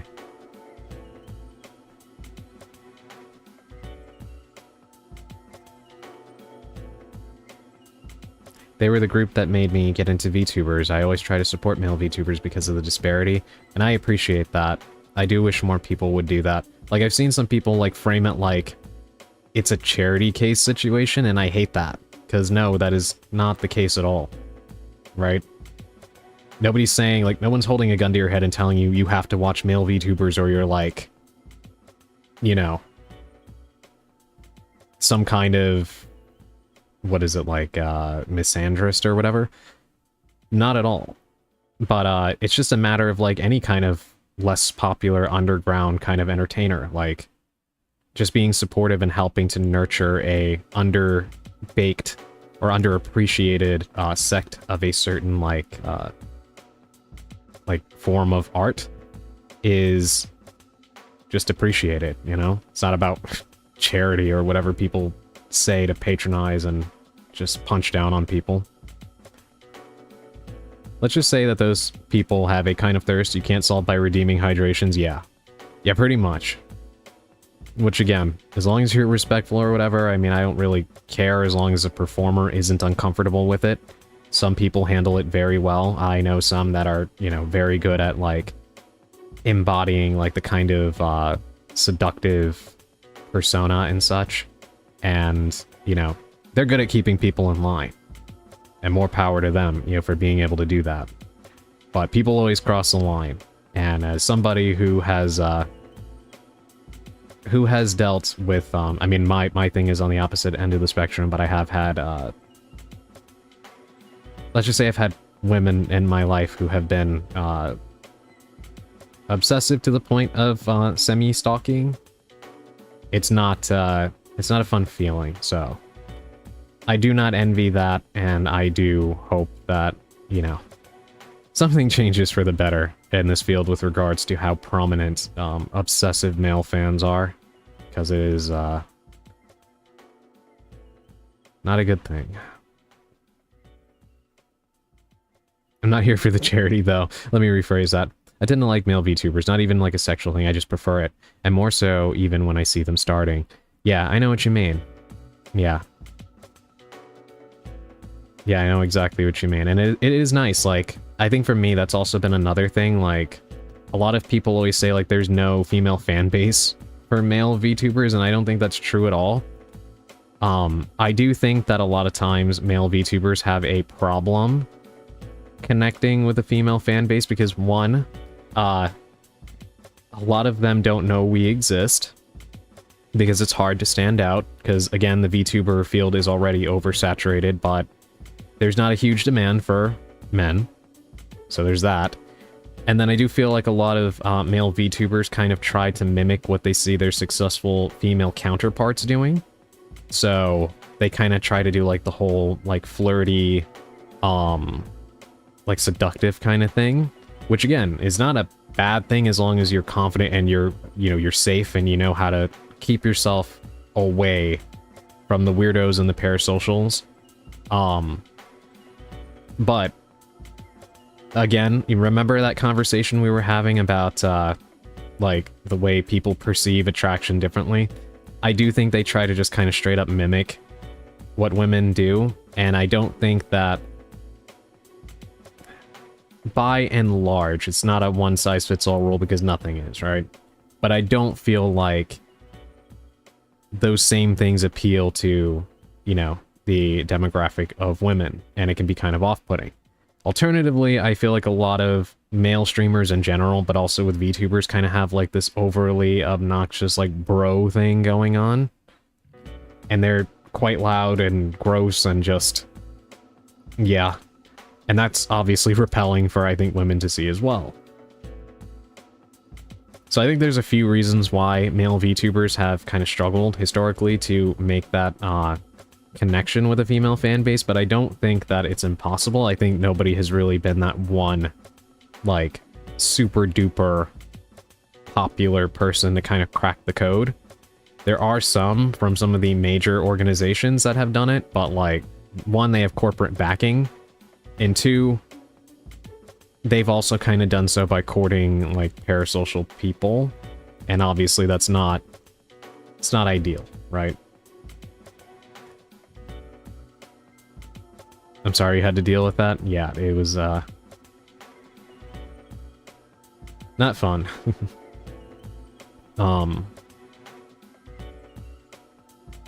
Yeah, not fun. So, I do understand to a degree. I've known people who have been stalked way worse. Both men and women who have been stalked by both men and women. I know women who have been stalked by other women. And not even like, you know, because like they were, in love with them or like sexually attracted to them, just obsessed with them. I know other men who have been stalked by women who, have tried to take their life. And like I said, I myself have dealt with, obsessive women before, so it's just not a, you just wish people would be normal. Really. And when you look at the idea of being a streamer, it's something you think about a lot.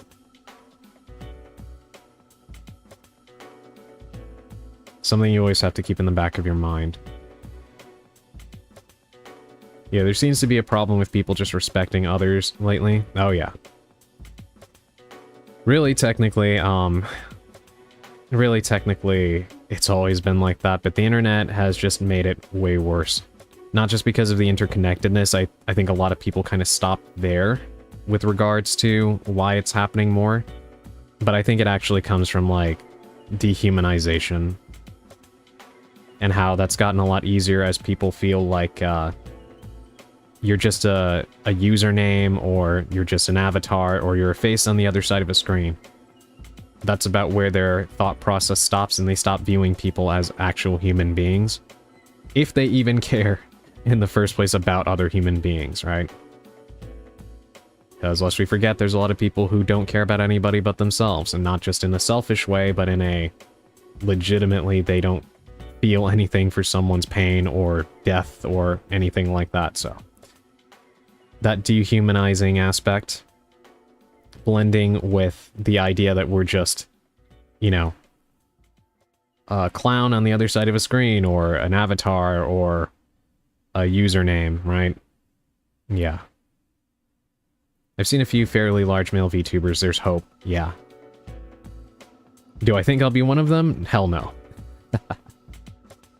I don't say that in a negative way, or, you know, because I'm lacking confidence in my ability to do what I can do. I just, you know, I don't really think I've got the... I don't think I have that je ne sais quoi, I guess, that people look for, if I'm gonna put it that way. But that's fine by me. You know, I just want to have a good time doing this.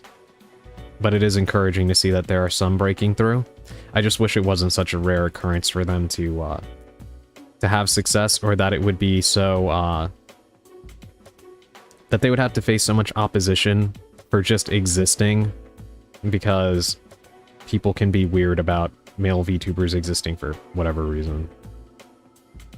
Adrian, why are you so close to these kinds of things? You seem to have a lot of stories and life experience with some unfortunate things. Yeah, that is a reason why I am a cursed witch and not just a witch. I don't have good luck. I'm sorry to say. I really don't. It is a rare and relieving, refreshing thing when things go my way in life.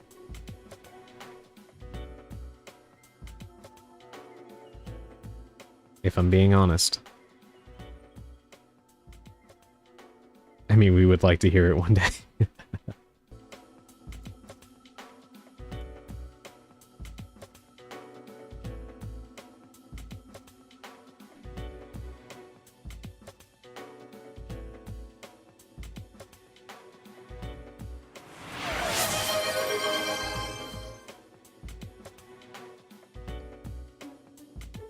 I think it's back.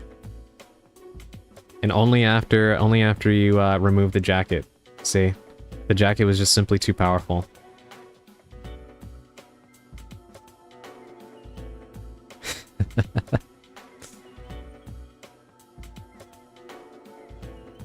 Yep, yeah, that's why the Ganado had to take Leon's jacket in RE4, because he was too powerful with it. The style game was too strong. The jacket must stay off. It's just the rule, like in RE, yeah. Yeah, some BOW has it now.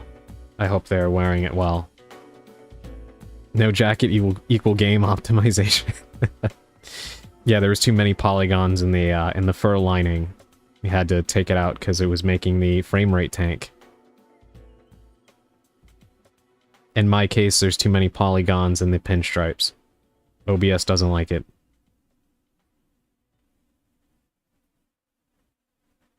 Actually, speaking of the pinstripes, I was kind of curious if anybody could kind of tell, but part of the inspiration for my new outfit was actually Gomez Addams from the Addams Family.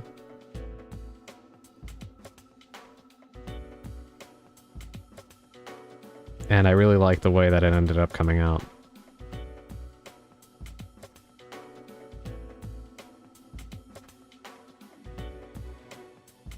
Alright, 1 second. I am just going to step away for a bit to take a sip of water, and then we will play for a little bit. Finally. And I mean it this time. We did the pre-stream tarot card pull, so there's nothing else stopping us. In fact, it's actually perfect timing, because this thing wants to play an ad, so I'm going to play the ad while I'm gone.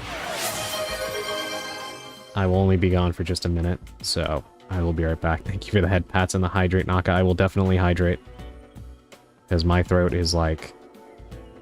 It feels torn up inside. I've been talking way too much. But yes, I'll be right back.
Okay, I'm back.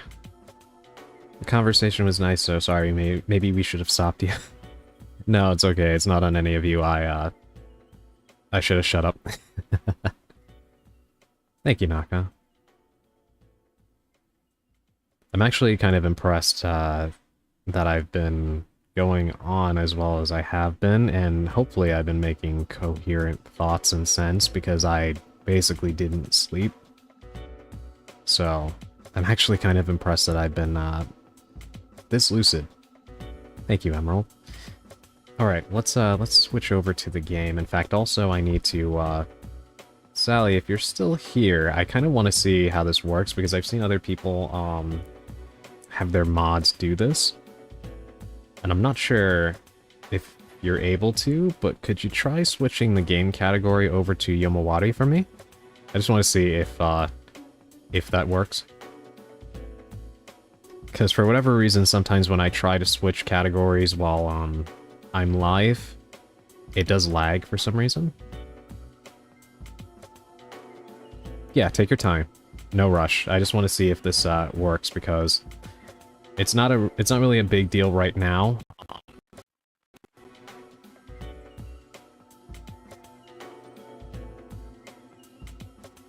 Don't know if any of you heard that weird robotic sound just now. Apparently the encoding overloaded for a second and it made a weird robot noise, but anyway.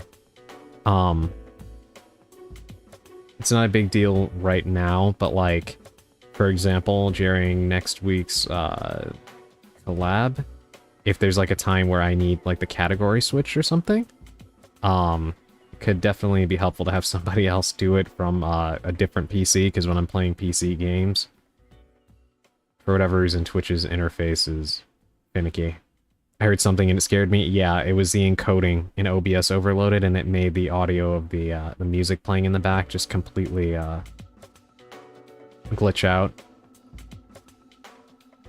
Sorry about that, everyone. Alright.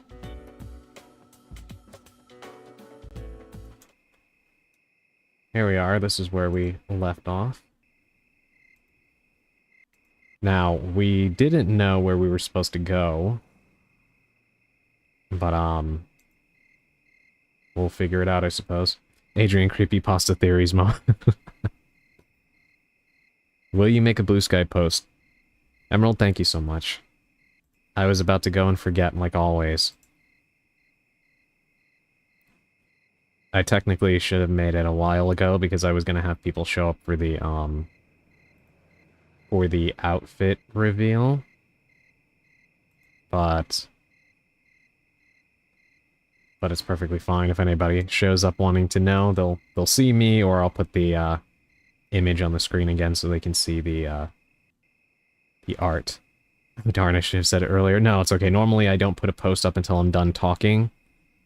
But obviously this was kind of an exception, since part of the appeal of the stream was to show off the outfit and whatnot. So, yeah. It's perfectly fine. Alright, we are in the game now. One thing I will definitely need to do. Oh, you followed me home.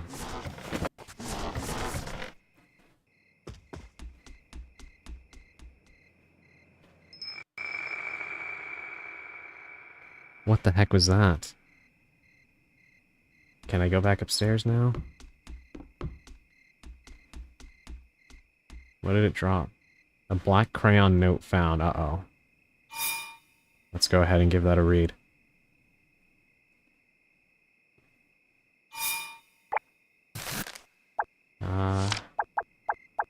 Where is it?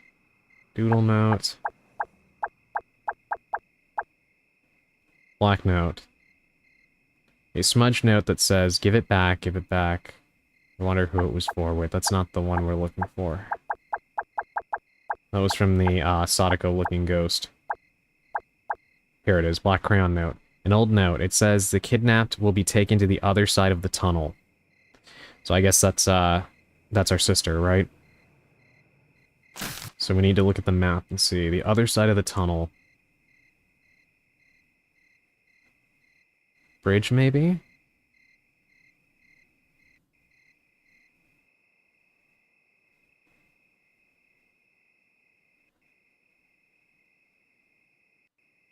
I don't know if there's anything on the other side of this, like if this fills out.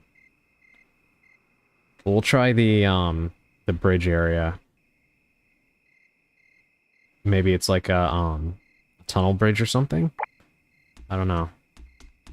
But I was saying one thing I'm definitely gonna have to do is go into the VOD of this on YouTube and add in like the spots to skip. So if somebody clicks the video wanting to actually see the gameplay,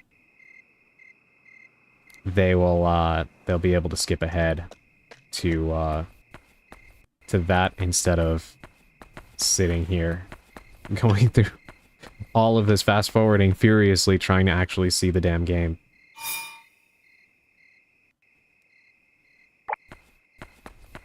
Alright, let's go down here.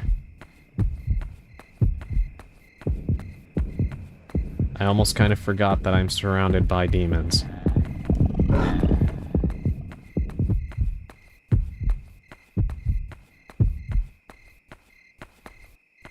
Alright, let's see. We are at the... close to the park. If I can get on the other side of the railing. Alright, gotta be careful. We can go down towards where the bridge is. And I don't know if this is the right way, but... you know.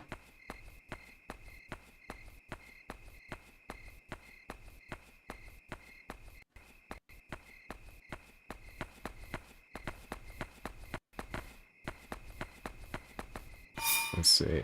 Okay, yeah. Follow the road.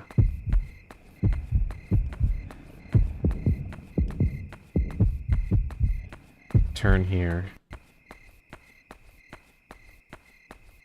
I have to keep maneuvering the... Don't trust the cat. I have to keep maneuvering the flashlight left and right because some of these guys just spawn into existence. And you'll be suddenly and unceremoniously splattered if you aren't careful. See what I mean? Although now I'm actually realizing I forgot this game has a fast travel system and I probably could have used the statue close to the house to get closer, but it's fine.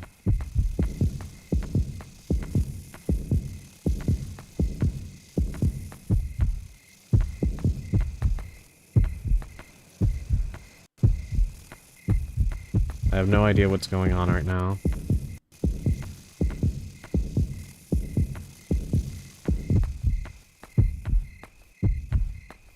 Okay.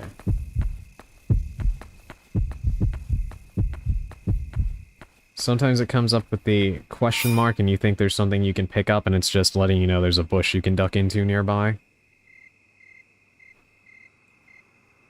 It can be quite confusing. Okay,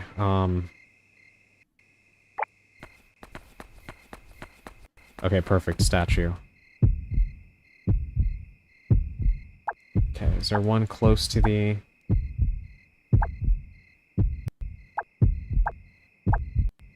Actually, no, surprisingly. There isn't one closer, so we actually do have to manually walk down there. Oh my god. That was too close.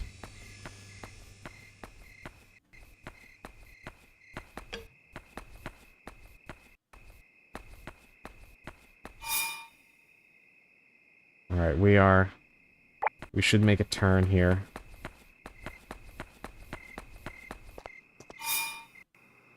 Yeah.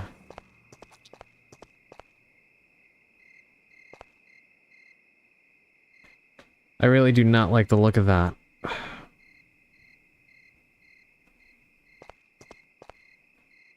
The shutter is always closed, even during the day. Did it rust because no one opens it at all? Just stay away from the eyeball.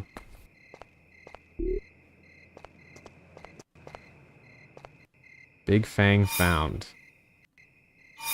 Let's take a look at that. Big fang. A great big fang, that's for sure. Not from a human. Did a spirit lose its tooth? Wait, there's something else here? Another coin. There's several.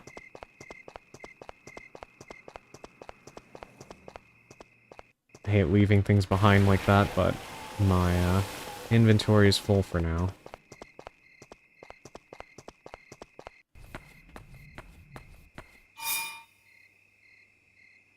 Okay, I think we're actually close now.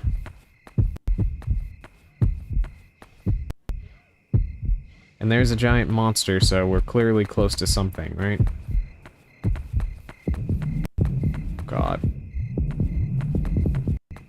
This is what we don't need.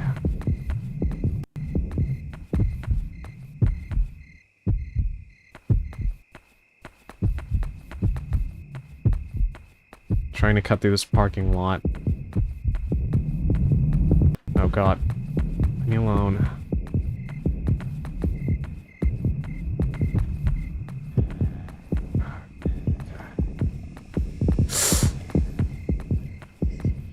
Okay, yeah, they are loading up the demons in this area. They're literally everywhere.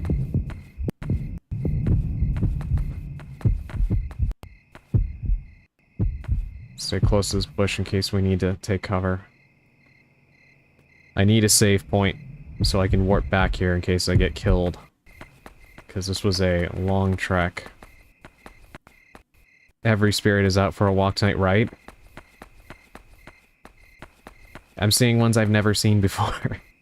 Which is amazing because we've seen quite the assortment up to this point. Shopping mall coming soon. We advise residents in the downtown area to relocate for construction.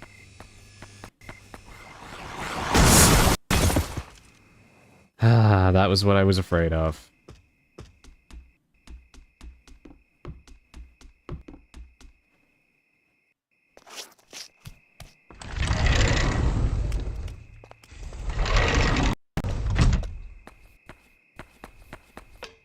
Alright.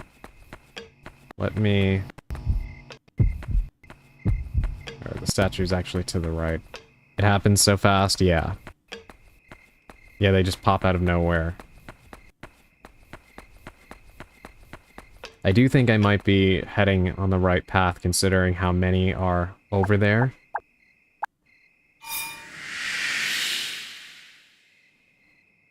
That's for the dog.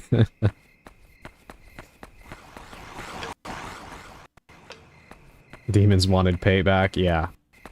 Alright, let me make a save here, that way. I'm at least closer, but we need to try and find a, statue.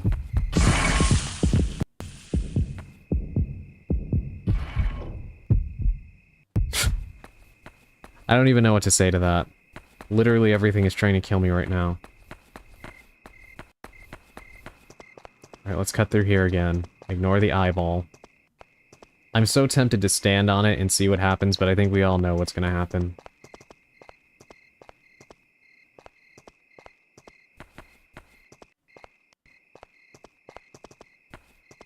The coins that were here are gone now, which sucks because I actually used one, so I could take one now. This one?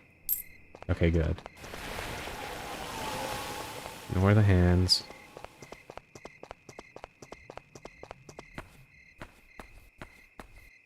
Okay.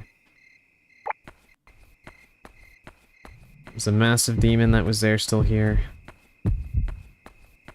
No, actually. That's a good thing, but also kind of worrying that there's just a massive demon roaming around. Like, exploring the streets. Shopping mall coming soon. We advise residents in the downtown. Okay, yeah, same thing. There we go again with these guys. Sally, were you able to change the game category?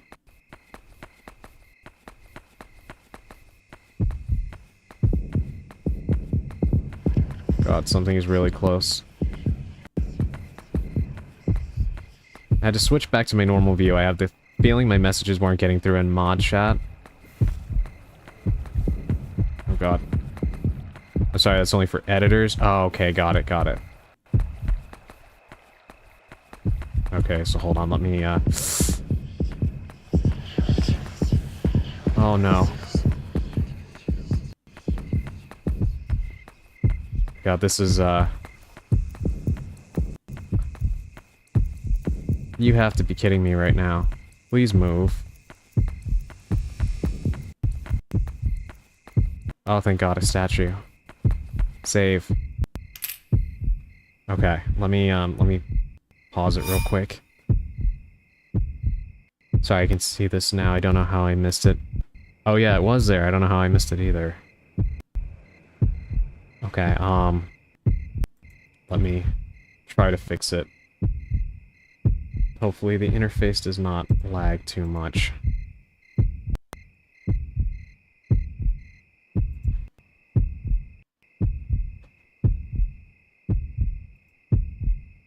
There we go. Think I did it. Oh, well, no worries. At least I know that the chat from ModV works. Yeah.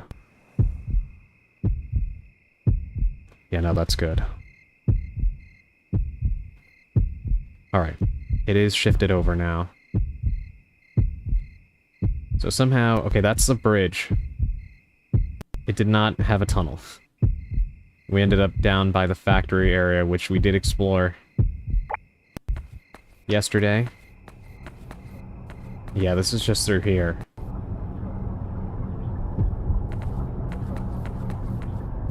Not what we want.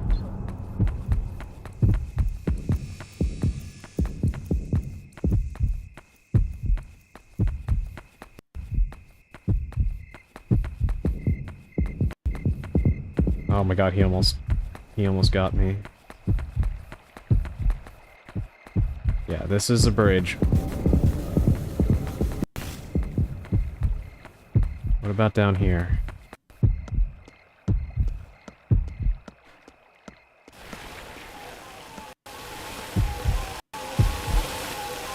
What am I looking at over there?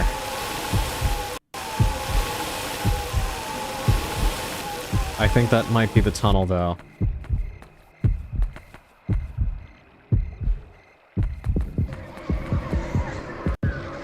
Or not.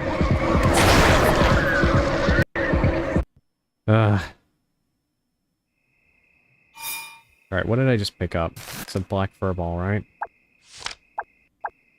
Someone use a floating spell on a wig? That is what it looks like. It kind of reminds me of the Glasps from Resident Evil Revelations 2. Those giant, invisible fly, like those bloated fly things. That's kind of what it reminded me of.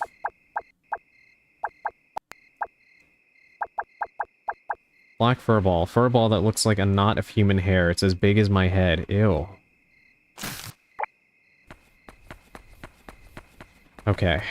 Well, now that we know... There's nothing off the side of the bridge.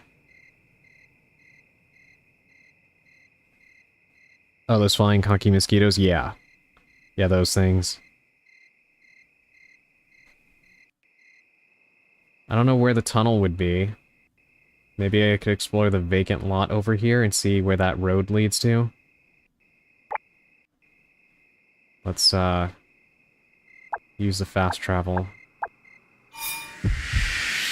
Luckily, we do have a spot close to it, so we can try to explore it a little.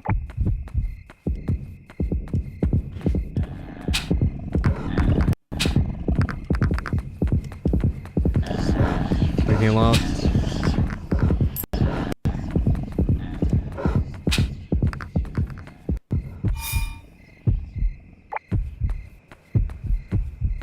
That was really, really close.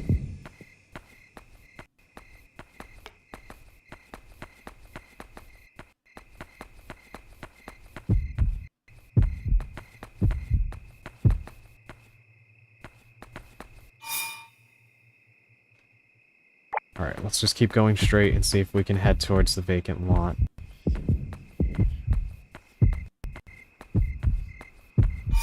It was a pain when they get the smaller scale buff on the mercenaries. Oh yeah, in the raid mode, yeah. I'm going to lurk now. I was supposed to go a while ago. Have a great rest of the stream and good night to everyone. I'm so sorry, Emerald. I hope I didn't distract you too much.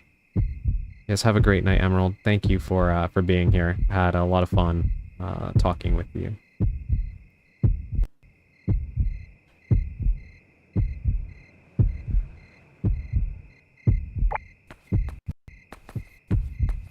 I was willingly distracted, not your fault.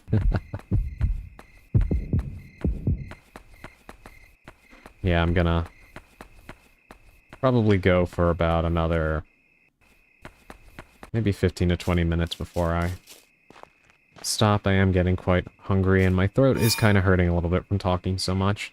And I intend to stream tomorrow, so I should probably try to preserve my poor throat. Thank you for the hydrate and the head pats. Let me take a sip.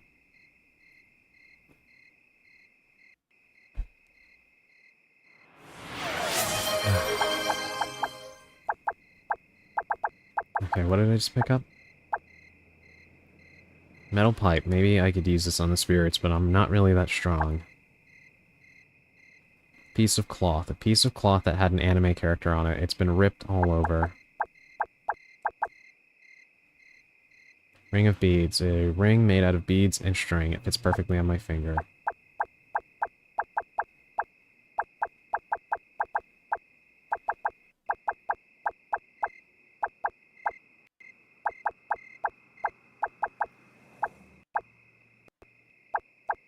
Oh, it was blackboard eraser, right? A blackboard eraser from school. How did it get out here? Now we're kind of heading up towards, I think, where the pond is. Unique bottle found. Oh, God. Ugh. Okay. If anything, I'm sorry I spoke too much. He didn't speak too much at all, please. Don't worry about it. You're more than fine. Yeah, that was disgusting. Let me see, I picked up a unique bottle from that thing, and I think it licked me. A weird bottle. The color, shape, and the marble inside makes me feel nice, though. Oh, so it's like a Ramune bottle, right? Because she said it has a, marble inside.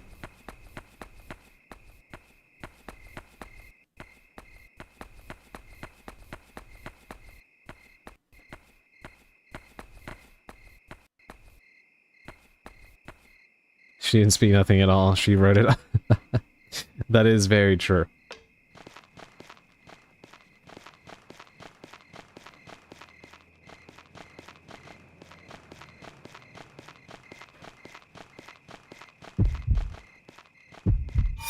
Okay, we're heading up towards the pond now.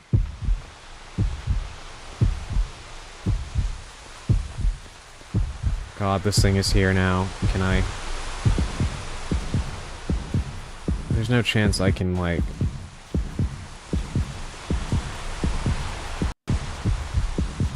Something is blocking, or that this thing is blocking something that's gleaming on the ground. What's the premise for this game, by the way? It kind of feels like Fatal Frame 2, but without the camera. So, at the beginning of the game, we threw a rock, and our dog, Boro, ran into the middle of the road and got hit by a car. So when we returned home, we were too distraught to tell our older sister what happened, and she went out to go look for the dog, not knowing that the dog is dead. And so she didn't come home, so we were trying to find her, and now apparently there is just a demon parade roving through town, and we're trying to find our missing sister. So that's pretty much what's been going on. Puzzle piece 8 found. Okay, I was able to take it. Can I... Oh my god, I was able to inch my way past it. I can't believe that.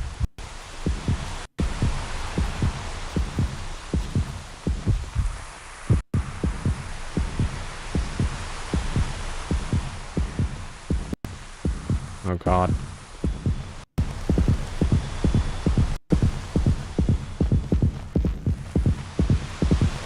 Okay, I'm trying to get to that thing. There's something glistening on the floor. torn rope. She's rather grim. Okay, run.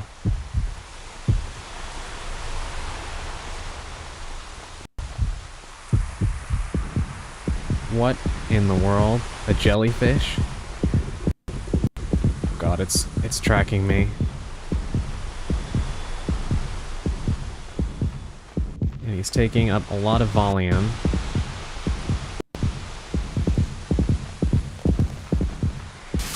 Alright, I gotta hide. This guy's reminding me of the Junji Ito story about people being snapped by balloons with their faces. Oh god, what is that one called again? Is it gonna kill me even though I'm in this bush? Okay, no, it looks like it's going away.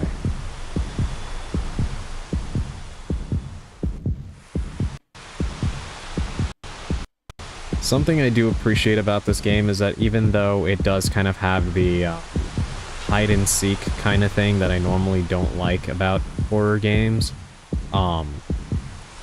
it's really like a series of puzzles in terms of how to recognize the enemy patterns and, like, avoid them.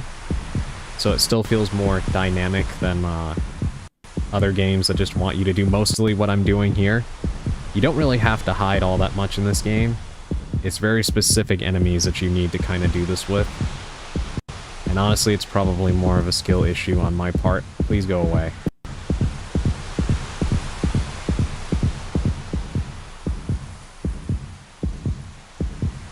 I have a bad feeling I'm just gonna get killed the second that I come out of hiding.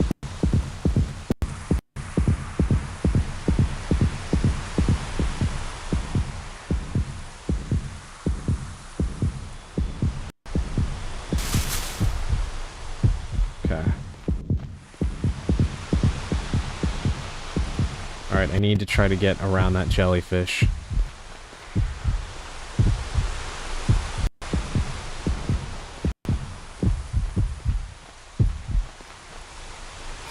Part 3.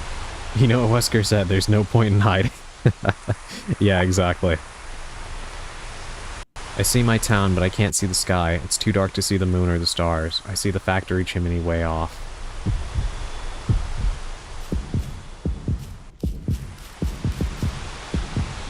Oh no. Mummy found. What?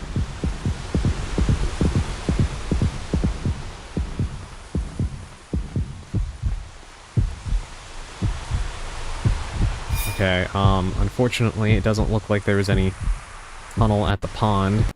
Not that I suspected there was, but I thought maybe there would be like a little cave or transitionary area or something, but nothing here. So I really don't know where she could be then. We already explored the area around the school. There was no tunnel. Unless again, maybe there's something on this road. I'm probably just gonna have to meander around and try to fill in the rest of the map. There is this blank area here. I tried to take the road from where the park is over here, but it just kind of cut off, so we might need to go back towards the graveyard and get on the main road and see where it takes us. But let's get the hell out of here, because this area is,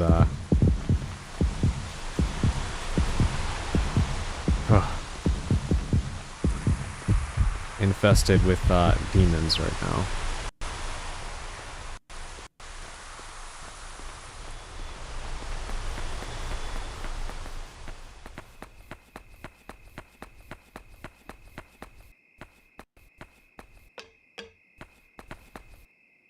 Unhappy letter was placed in the post box. Oh, so I was actually able to do something with that. Interesting.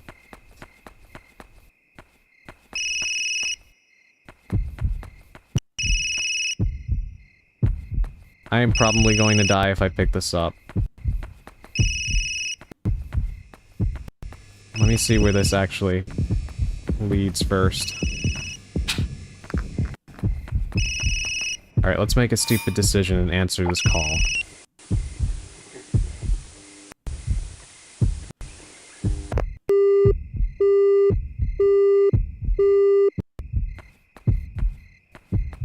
pick it up, it could be your sister. I think it's Victor Gideon.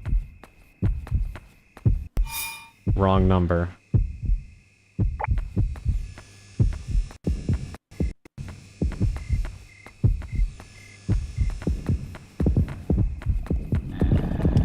Leave me alone.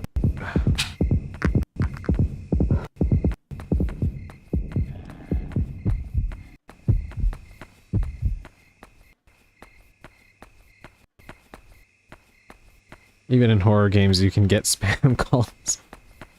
Yeah, I get enough of those in real life.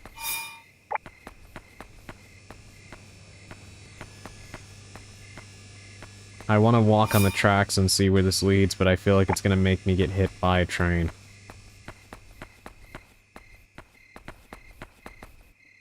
Young woman has gone missing. Okay, yeah, we already... Yeah, that leads towards the cliff. We already explored that area quite thoroughly. Despite the risks... Oh, never mind. It actually won't even let me go on the tracks. Okay. So it kind of made up my mind for me then. Yeah, the only place I think we can really go then is from the graveyard up past the tracks, actually, to this little area that has not been filled out. Because it looks like there's something right there, if you notice that. Like two little red things. It looks like it could be like an X or something. So, maybe we can look there. But it is already 10 o'clock, so I'm gonna probably go for like,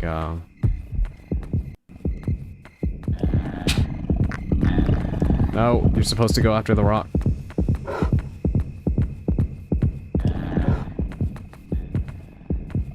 Here, take it.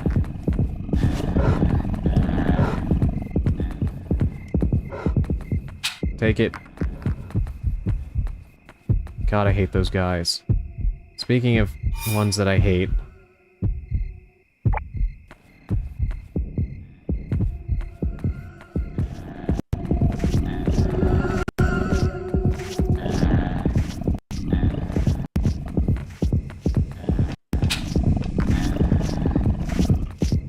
Oh my God, please leave me alone.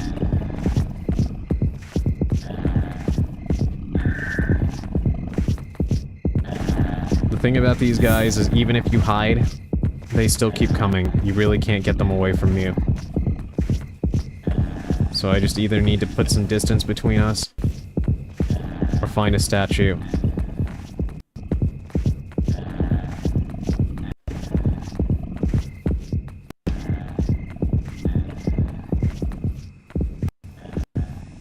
And of course, our main character forgets how to run under pressure.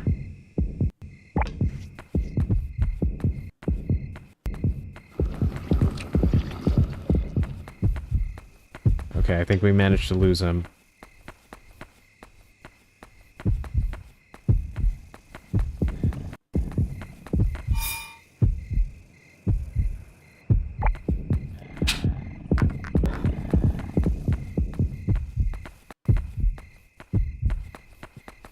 Thank God I was collecting so many rocks the entire way through. Okay. Let's warp to... right here.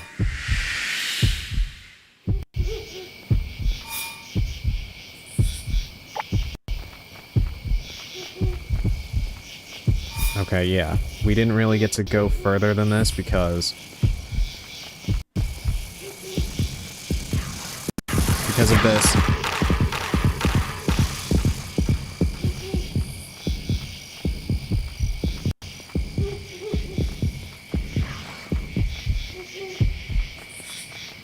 Honestly, kind of amazed I was able to slip by all of them like that.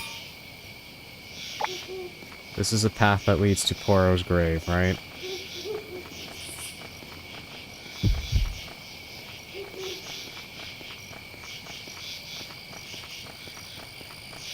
Yes, it is. Okay, so we don't need to be here.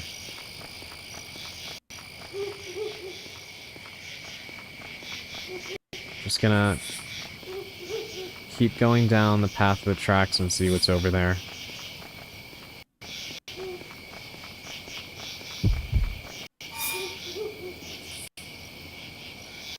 Yeah, see, like, what's that little thing right there? Alright, let me go straight down for a second. We'll explore. It's a gate. Looks like it's locked.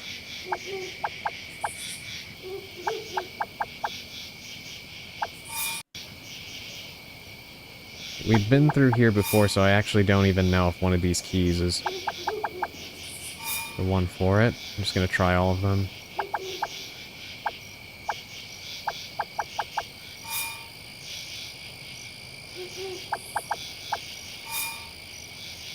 No. Alright, that's it. Oh, it did work. Okay. And I think it opens up this, shortcut, right? Yeah, because we did come through here before.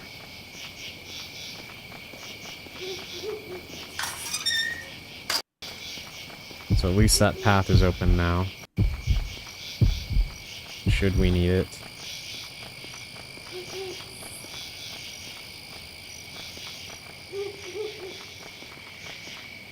Alright, that comes to a complete stop, so...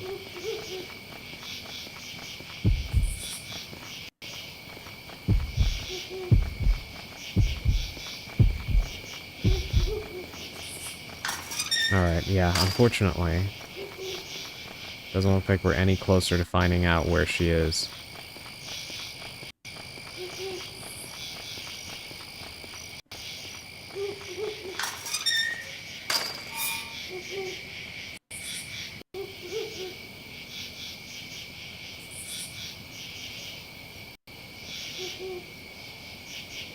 Feels like we've thoroughly explored most of the map as well, so I don't really know. Guess I can check the, factory again, but...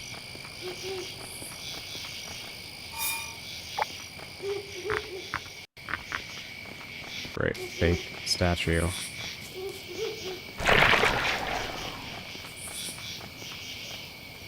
And to be honest, it's kind of okay if one of these things kills me because... Wait. Does that qualify as a tunnel, maybe? Probably not.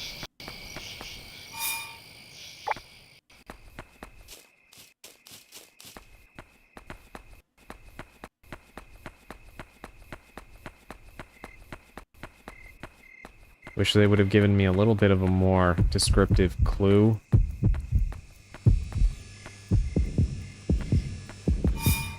Yeah, and then we're kind of right back out to where we were before.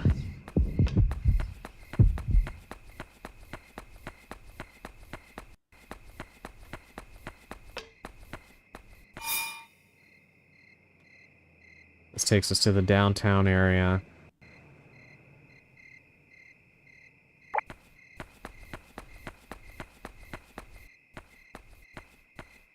Alright.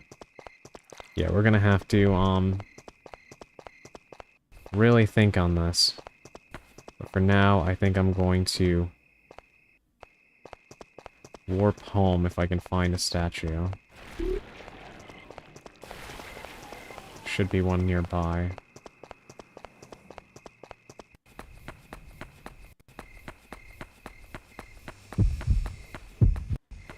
What the hell is that?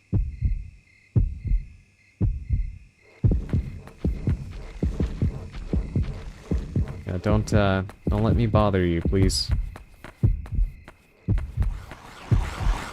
Keep carrying on with your business.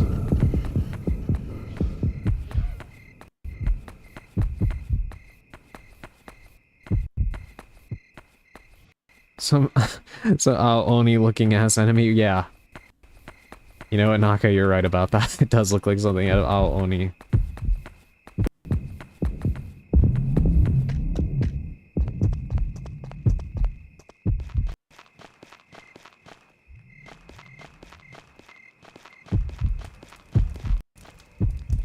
What on earth? There's just somebody burning back there? That kind of reminds me of the Oven Man from RE4.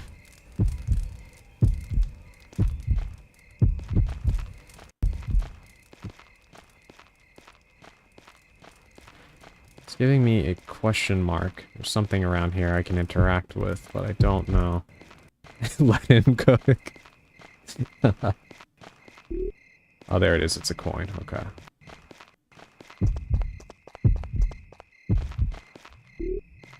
Another coin. Any back path behind here? Not that I see.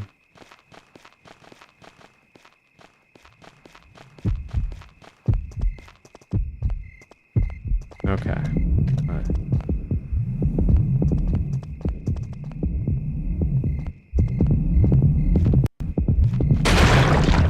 I got caught on the... I got caught on that thing. But it's perfectly fine. I was gonna warp anyway, and we weren't in any new place. Let's go back home.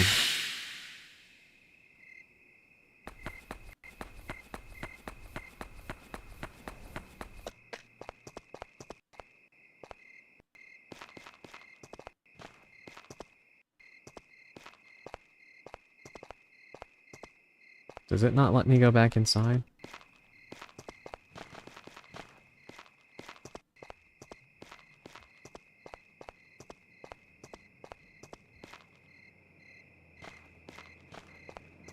I could have sworn that I was able to go back inside to save the game.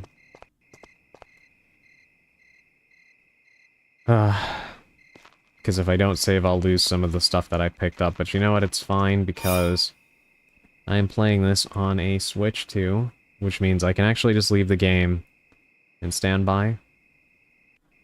And it's no big deal, because I will likely be playing more of this tomorrow, since we barely even played today. So I'll just leave it in, I'll leave it on standby. And we will continue tomorrow. Anyway, hold on, let me move us back over.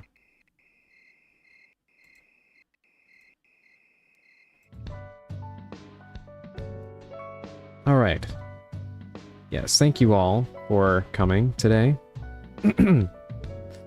To the outfit reveal, and what was mostly a just chatting stream. But I had a lot of fun, and I hope you all did too. Thank you for the head pats, Naka. Yeah, I had a really good time, and I'm glad that everybody seems to like the outfit. I will throw it up on screen one more time, just in case anybody showed up late. But that is the outfit. Thank you for the enjoying yapping, and congratulations on your new upgraded model. Thank you. Hey, welcome in, Stuart. Thank you. I'm glad that you enjoyed. And I appreciate you for lurking. Thank you. Yeah, it was a really good time, so thank you all for coming. I really appreciate it as always. I always appreciate your support, and I do hope that with everything we talked about towards the beginning of the stream, hopefully we'll be able to do more stuff together moving forward. Community events and stuff. Oh, you noticed? Yes, actually I did. You can actually see who's looking at your stream. And sometimes I check it just to make sure that there's no bots and stuff, because sometimes the number goes up kind of high, and then every time it does that, there's like 3 bots trying to shill art or something like that, or viewers. So I kind of check it periodically, and I did see your name in the list, so thank you. I don't like to call people out who haven't commented in the chat, because, you know, some people do just want to quietly lurk, so... But I did see your name, so thank you. I do appreciate it. But let me see if I can find somebody to raid into. Just looking at the side panel, it already does look like there's quite a few people on. Yeah, I was agreeing silently with the VTuber thoughts. I'm glad. It's definitely hard out there for us. A lot of competition in the space, and just a lot of things that people need to be careful of when operating here. But it does make me happy that we do have, you know, quite a few like-minded people in our community and in our circle. So at the very least, we're not too bad off.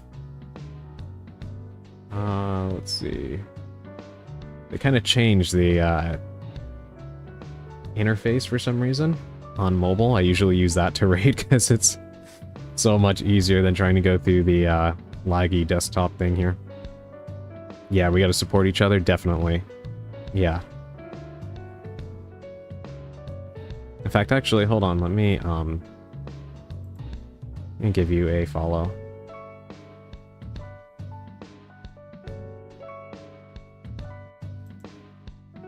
There we go. Alright,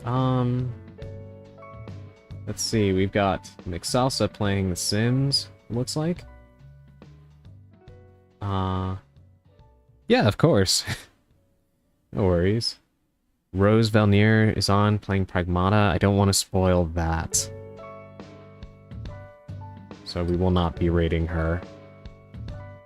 He is say so with quotation marks on.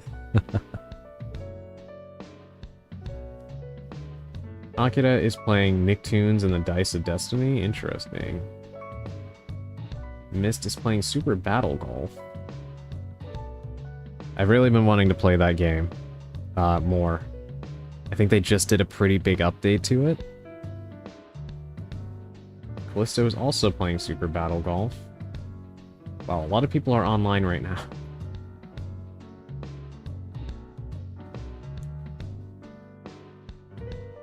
Always very tough to choose, but you know what?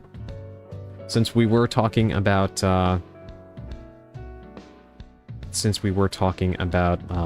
supporting other male VTubers and such, there is one that I actually saw through Simon Novak, who, you know, if you've been here, you know who he is.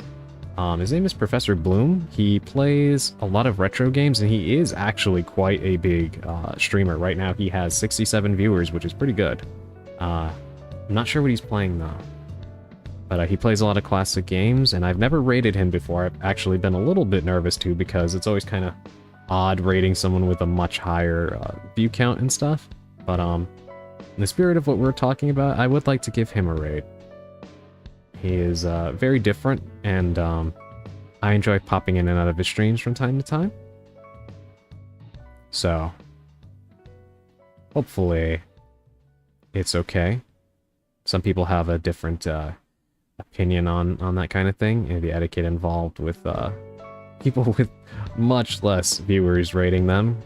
So hopefully it doesn't look like a, you know.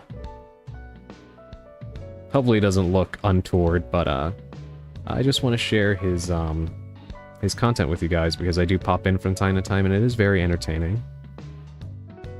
But yes, he is who we will be rating today, so thank you all for coming. I should be back tomorrow, barring anything unforeseen.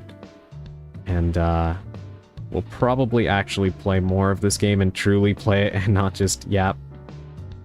But we'll see. Maybe I'll decide to play more Chibi Robo or something. We shall see how it goes. But anyway, take care of yourselves, please. If you haven't gotten anything to eat, make sure that you do. And have a good rest of your night. Thanks for the stream, mate, and for trusting me with this. Of course, Sally. Thank you. I really do appreciate all the support that you've been giving me for a very long time, and everything you do for the community, so I'm happy to have you as a mod. But yes, have a good night, everybody. Take care of yourselves, and I will see you more than likely tomorrow. So you already know. Stay spellbound.